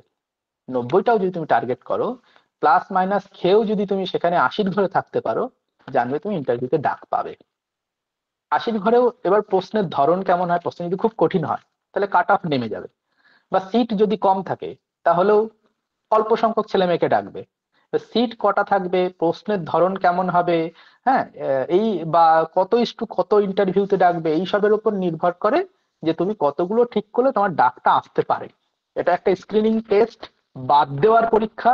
কতজনকে বাদ দেওয়া যায়, গভর্নমেন্টের টার্গেট থেকে ম্যাক্সিমাম বাদ দেবে। বাদ দিয়ে যে কটা সিট আছে তার 3 থেকে 5 গুণ ডাকা হবে। ধরে নাও এই বছর সিটের একটা হিসাব দিই, তোমাদের হয়তো জানা আছে কেমন সিট থাকে। 2015-তে পরীক্ষা হয়েছে, একটাও সিট ছিল না, ঠিক আছে? হ্যাঁ, তো ধরে নাও এই বছর 10 থেকে 15টা সিট থাকলো। 10 থেকে 15টা সারা পশ্চিমবঙ্গে, বেশিও হতে পারে, অনেক বছর পর পরীক্ষা হচ্ছে, কিন্তু আমি ধরে নিচ্ছি যে 15টাই সিট থাকলো। 15টা সিট থাকলে এসসি, এসটি, ওবিসি, ইডব্লিউএস ভাগ হবে, জেনারেল পড়ে থাকবে। এতগুলো ভাগ হয়ে প্রত্যেকটা ক্যাটাগরিতে 3-4টের বেশি সিট পড়বে না।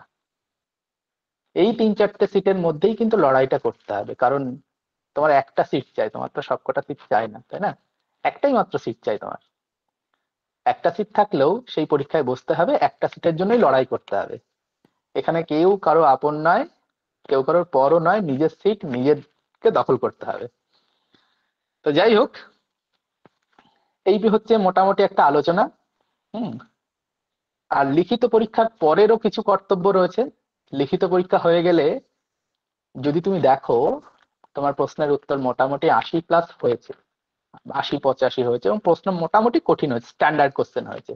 জলের মতো পাতি প্রশ্ন হলে আরেকটু বেশি বলবো, হার্ড কোশ্চেন হলে আরেকটু কম বলবো, 4-5 নম্বর কম বলবো। যদি দেখো 80-র কাছাকাছি হয়েছে, ওপর নিচে কিছু, ইন্টারভিউর জন্য তখন থেকেই প্রস্তুতি নিতে হবে। ইন্টারভিউ হবে অনেকটাই পরে, হয়তো আরো 6 মাস পরে ইন্টারভিউ হবে, কারণ পরীক্ষার পরে অ্যান্সার বের হবে, অ্যান্সার কি বের হবে সেটা চ্যালেঞ্জ হবে, তারপর মেরিট লিস্ট বের হবে, হুম মানে কাট অফ বের হবে, প্যানেল বের হবে, এই করতে করতেই 4-5 মাস লেগে যাবে। 4-5 মাস হয়ে যাওয়ার পরে ইন্টারভিউতে কিন্তু খুব বেশি সময় দেয় না, 1.5 থেকে 2 মাস আগেই হঠাৎ করে নোটিশ বেরিয়ে যাবে, বলবে যে 1.5 মাস পরে ইন্টারভিউ। তখন কিন্তু কিছু করার থাকবে না, 1-1.5 মাসে তুমি কিছু রেডি হতে পারবে না ইন্টারভিউর জন্য, নিজের হাত পা কাঁপবে যারা প্রথমবার ইন্টারভিউ দিতে যাবে। তো ইন্টারভিউ এর জন্য রেডি হতে হবে, কি করতে হবে আমি বেসিক গুলো বলছি। ইন্টারভিউ এর অনেক জিনিস রয়েছে, অনেক শাখা প্রশাখা আছে, তার অনেক আলোচনার বিষয় রয়েছে। বেসিক ইংরেজিতে নিজের পরিচয় দেওয়া অভ্যাস করতে হবে, অন্তত 2 থেকে 3 মিনিট যাতে ইংরেজিতে বলতে পারো, তুমি কোথা থেকে আসছো, তোমার নাম কি, তুমি কোন কলেজে পড়েছো, কি সাবজেক্ট নিয়ে তুমি এমএ করেছো, হ্যাঁ, এই যে কোথা থেকে বিএড করেছো, এই 5-6খানা কোশ্চেন তোমাকে ইংরেজিতে বলা অভ্যাস করতে হবে। আর একটা দুটো টপিক তোমার আশেপাশে ঘটছে কারেন্ট, সেটা ইংরেজিতে বলা অভ্যাস, ব্যাস। আর কিছু লাগবে না, এইটুকু ইংরেজিতে হলেই হবে। মানে বাড়িতে 10 মিনিট ইংরেজি বলা অভ্যাস করবে, ওখানে 3-4 মিনিট ইংরেজি বললেই তুমি ফার্স্ট ক্লাস, বেরিয়ে গেলে, বাকিদের থেকে তুমি এগিয়ে যাবে। বাকিরা বলতে পারবে না, আটকে যাবে, ফ্লুয়েন্সি নেই। ফ্লুয়েন্সি না থাকলে তোমাকে কেন নেবে? বাকিরা বসে রয়েছে লাইনে, কথা বলার জন্য, কথা বলতে পারে, পড়াতে পারে, অ্যানালাইসিস করতে পারে, বোর্ড ওয়ার্ক করতে পারে, ভালো ডেমো দিতে পারে, তাদেরকে নেবে, তোমাকে কেন নেবে? তোমার মুখ থেকে কথাই বের হয় না, নেবে না, তুমি শাই, তোমার লজ্জা পাচ্ছ। অনেক জিনিসগুলো কিন্তু তখন থেকেই প্র্যাকটিস না করলে এগুলো কাটবে না। আর হচ্ছে পারিপার্শ্বিক অবস্থার বর্ণনা করার মতো ক্ষমতা তোমার মধ্যে তৈরি হতে হবে। মানে আশেপাশে যে ঘটনাগুলো রয়েছে, ডেমো টিচিং অভ্যাস করতে হবে। বাড়িতে ডেমো তৈরি করতে হবে যে আমি কোন টপিকে পড়াবো, অন্তত 5 মিনিট টার্গেট করে যেতে হবে যে 5 মিনিট পড়াবো। হ্যাঁ, 5 মিনিট মানে টানা 5 মিনিট বলতে পারি এইরকম। 1 মিনিট বললাম, 2 মিনিট বললাম, থেমে গেলাম, তা না, টানা 5 মিনিট বলবো। তারপর যা প্রশ্ন হবে সেটা আরো 5 মিনিট চলবে, তার বেশি যাবে না, 10 মিনিট। আর তোমার বেসিক কোশ্চেন ইত্যাদি করতে করতে 15 মিনিট, এই 15 থেকে 20 মিনিটের একটা ইন্টারভিউ হয়। হ্যাঁ, 5 থেকে 7 মিনিট তুমি টানা বলতে পারো তোমার টপিকে। তার জন্য তোমাকে পড়তে হবে 50 মিনিট, 1 ঘন্টার জন্য তোমাকে রেডি রাখতে হবে যে আমি 1 ঘন্টা 1.5 ঘন্টার একটা জিনিস আমি বলতে পারি, এমন জিনিস আমার মাথায় আছে, কিন্তু কোনো একটা প্রশ্ন আমাকে জিজ্ঞাসা করলে তার উত্তর অন্তত 4-5 মিনিট আমি দিতে পারি, এইরকম আমাকে রেডি রাখতে হবে।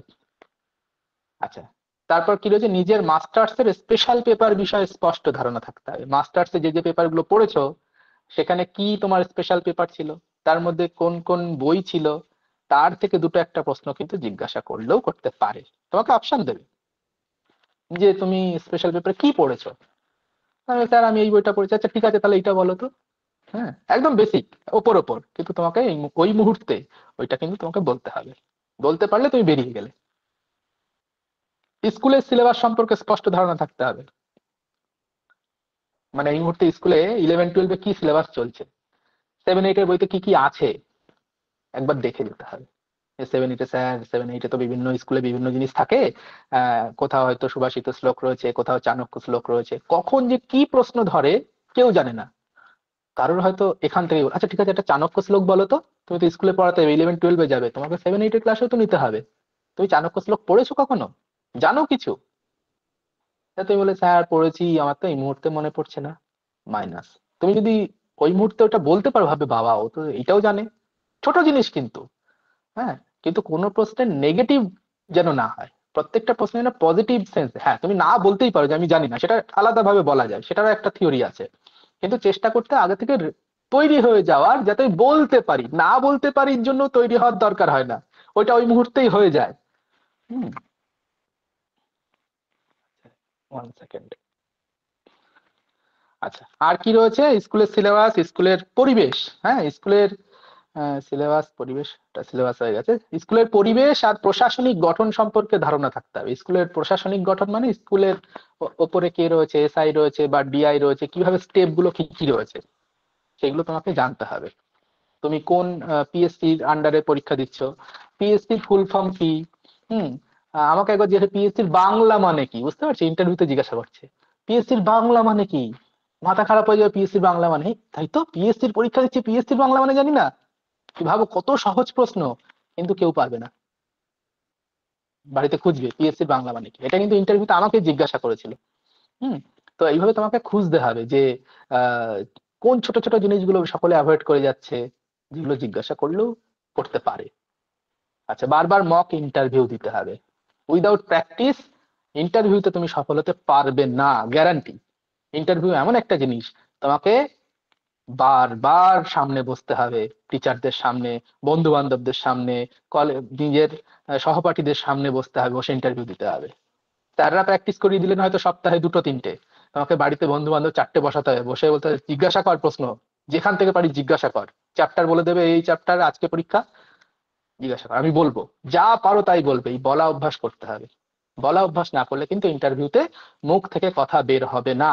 যতই তুমি জেনে যাও, যতই পড়ে যাও, ইন্টারভিউতে কিন্তু সঠিক তথ্য বের হবে না। আর কি, আরো অনেক কিছু আছে। আজকে মোটামুটি এই পর্যন্তই থাকছে। এবার যদি কারোর কিছু প্রশ্ন থাকে, কিছু জিজ্ঞাসা থাকে, তাহলে আমাকে নির্দ্বিধায় জিজ্ঞাসা করতে পারো। আমি আমার বক্তব্য এখানে শেষ করেছি, আমার আজকের মতো আর কিছু বলার নেই।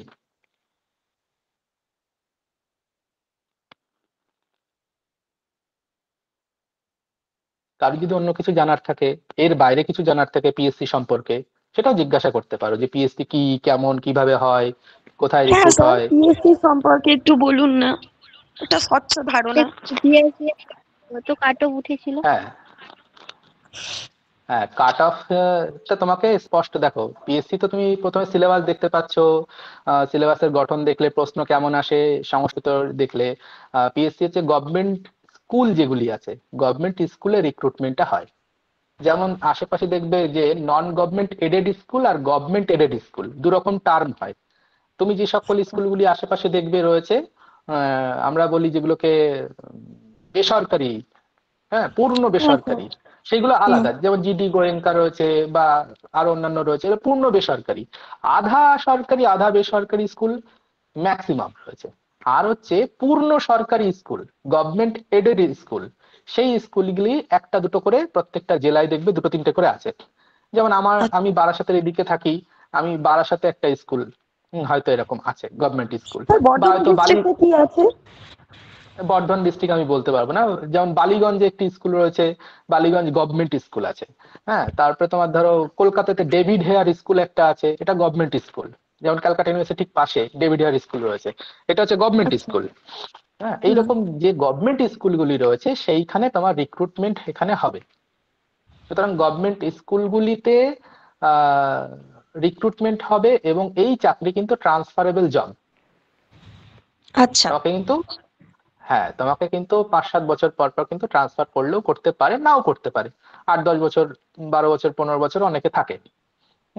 কিন্তু ট্রান্সফার কিন্তু একটা না একটা সময় হয়। আর আর তুমি কি জানতে চাও বলো? স্যার জেলা স্কুল আছে না, জেলা সেটাই স্কুল? জানার ছিল। হ্যাঁ, জেলা স্কুল। হ্যাঁ স্যার, মানে ডিস্ট্রিক্টগুলো জেলা স্কুল আছে, সেই জেলা স্কুলেও তো পিএসসি মাধ্যমে নেওয়া হয়। হ্যাঁ, সেটা গভর্নমেন্ট স্কুল হতে হবে, জেলার মধ্যে থাকে অবশ্যই। হ্যাঁ, হ্যাঁ, জেলার মধ্যে ধরো নবোদয় স্কুলও আছে, নবোদয় স্কুল তো সেন্ট্রাল গভর্নমেন্টের, যেমন স্যার তাই না? আমি বাঁকুড়া ডিস্ট্রিক্টের বলছি, বাঁকুড়া জেলা স্কুল আছে। হ্যাঁ, স্কুলটার নাম হতে পারে যে বাঁকুড়া জেলা স্কুল, কিন্তু ওটা government aided school, direct government দ্বারা পরিচালিত, তাই গভর্নমেন্ট এডেড। আর একটা নন গভর্নমেন্ট কিন্তু এডেড, গভর্নমেন্ট দ্বারাই পরিচালিত কিন্তু নন গভর্নমেন্ট, এইভাবে টার্ম গুলো হয়। স্যার, মেন কথা হলো পিএসসি মিন্স পূর্ণ সরকারি যে কলেজগুলো, সেগুলোই হলো পিএসসি, তাই তো? পিএসসি একটা সংস্থা যারা পরীক্ষার আয়োজন করে, পাবলিক সার্ভিস কমিশন। এরা গভর্নমেন্ট আচ্ছা। স্কুল এবং গভর্নমেন্ট কলেজের পরীক্ষার আয়োজনগুলি করে, এবং এর এরা একটা পরীক্ষা নিয়োজক সংস্থা, এবং এর রিক্রুটমেন্ট করে হচ্ছে সব বিকাশ ভবন। বিকাশ হ্যাঁ ভবনের হ্যাঁ। ছোট্ট একটা দপ্তর হচ্ছে পিএসসি, বলতে পারো পিএসসির একটা অফিস, ছোট্ট একটা অফিস। এরা পরীক্ষা পরিচালক সংস্থা, এরা আর কিছু না।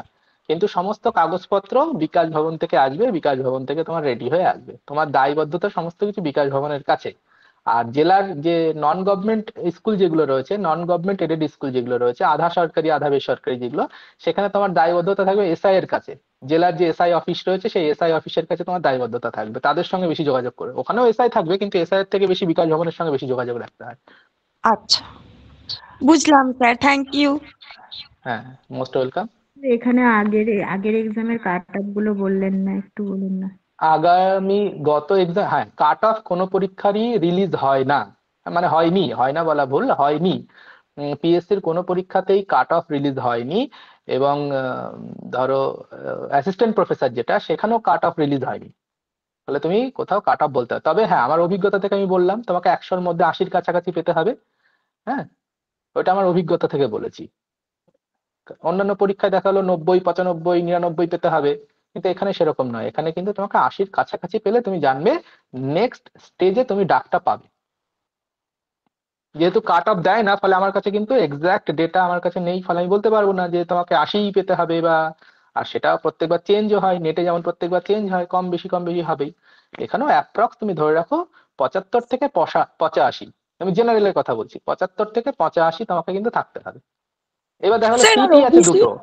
Sir, OBC? হ্যাঁ হ্যাঁ, এবার দেখা গেলো সিট আছে দুটো, একটা জেনারেলের সিট আছে, একটা এসসি সিট আছে, বা হয়তো সিট আছে 5টা, দুটো জেনারেল একটা এসসি, একটা ওবিসি, একটা ওবিসি এ, একটা বি, এরকম রয়েছে।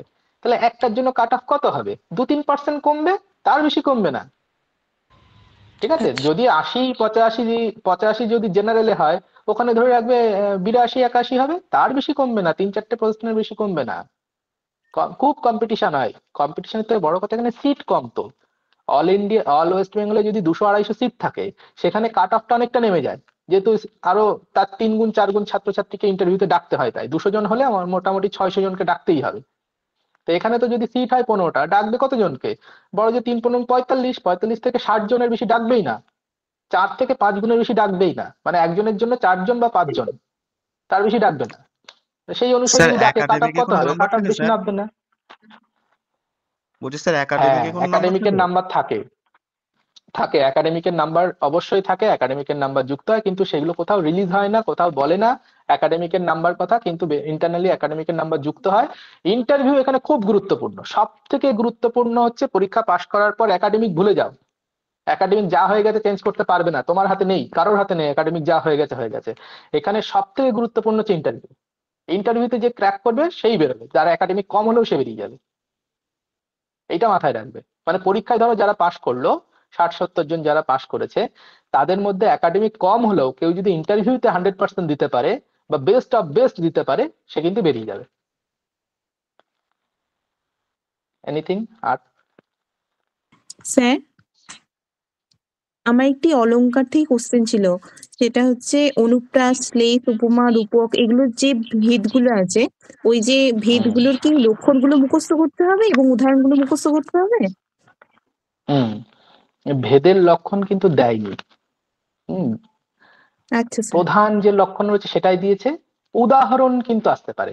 উদাহরণ দিলে তোমার সাঙ্গ রূপক, নিরঙ্গ রূপক এইভাবে আসবে না। উদাহরণ দিয়ে বলে ওটা কোন অলংকার হয়েছে, প্রশ্ন থাকবে রূপক, উৎপ্রেক্ষা, সমাসক্তি, বিভাবনা, এইরকম থাকবে।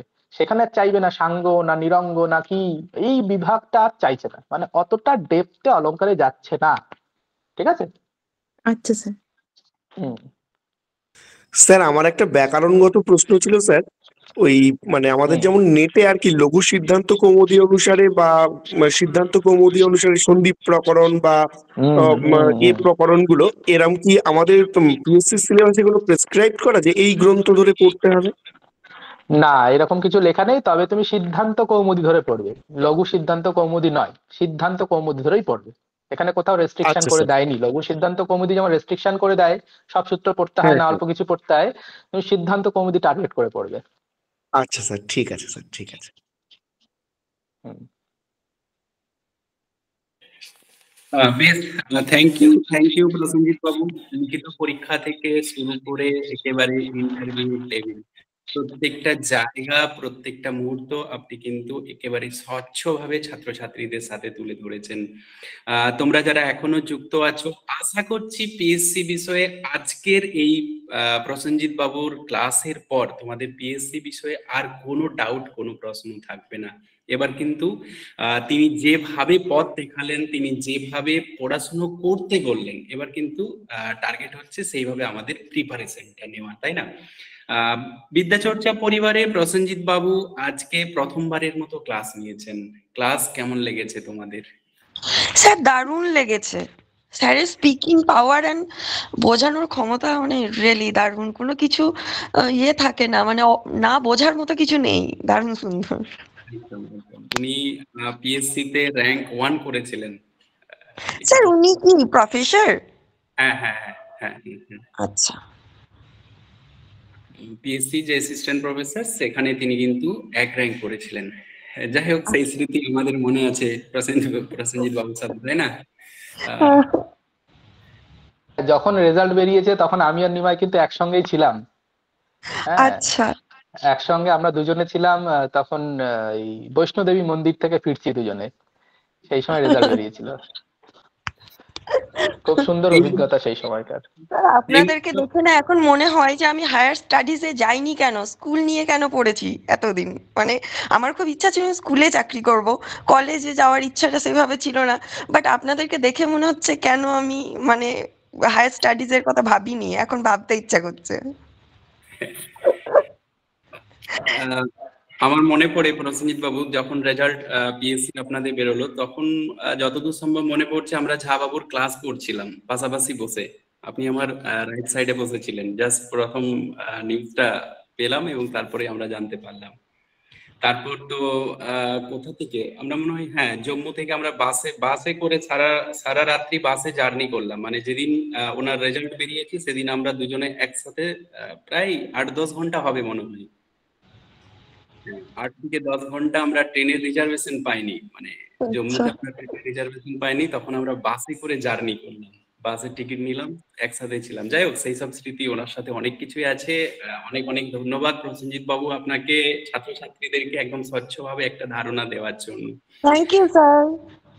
Thank thank you you sir. তোমাদেরকে ধন্যবাদ। এবার আমরা যেভাবে উনি দেখালেন সেইভাবে আমরা প্রিপারেশনটা নিই, দেখা যাক, যা হবে দেখা যাবে। ওকে, থ্যাংক ইউ।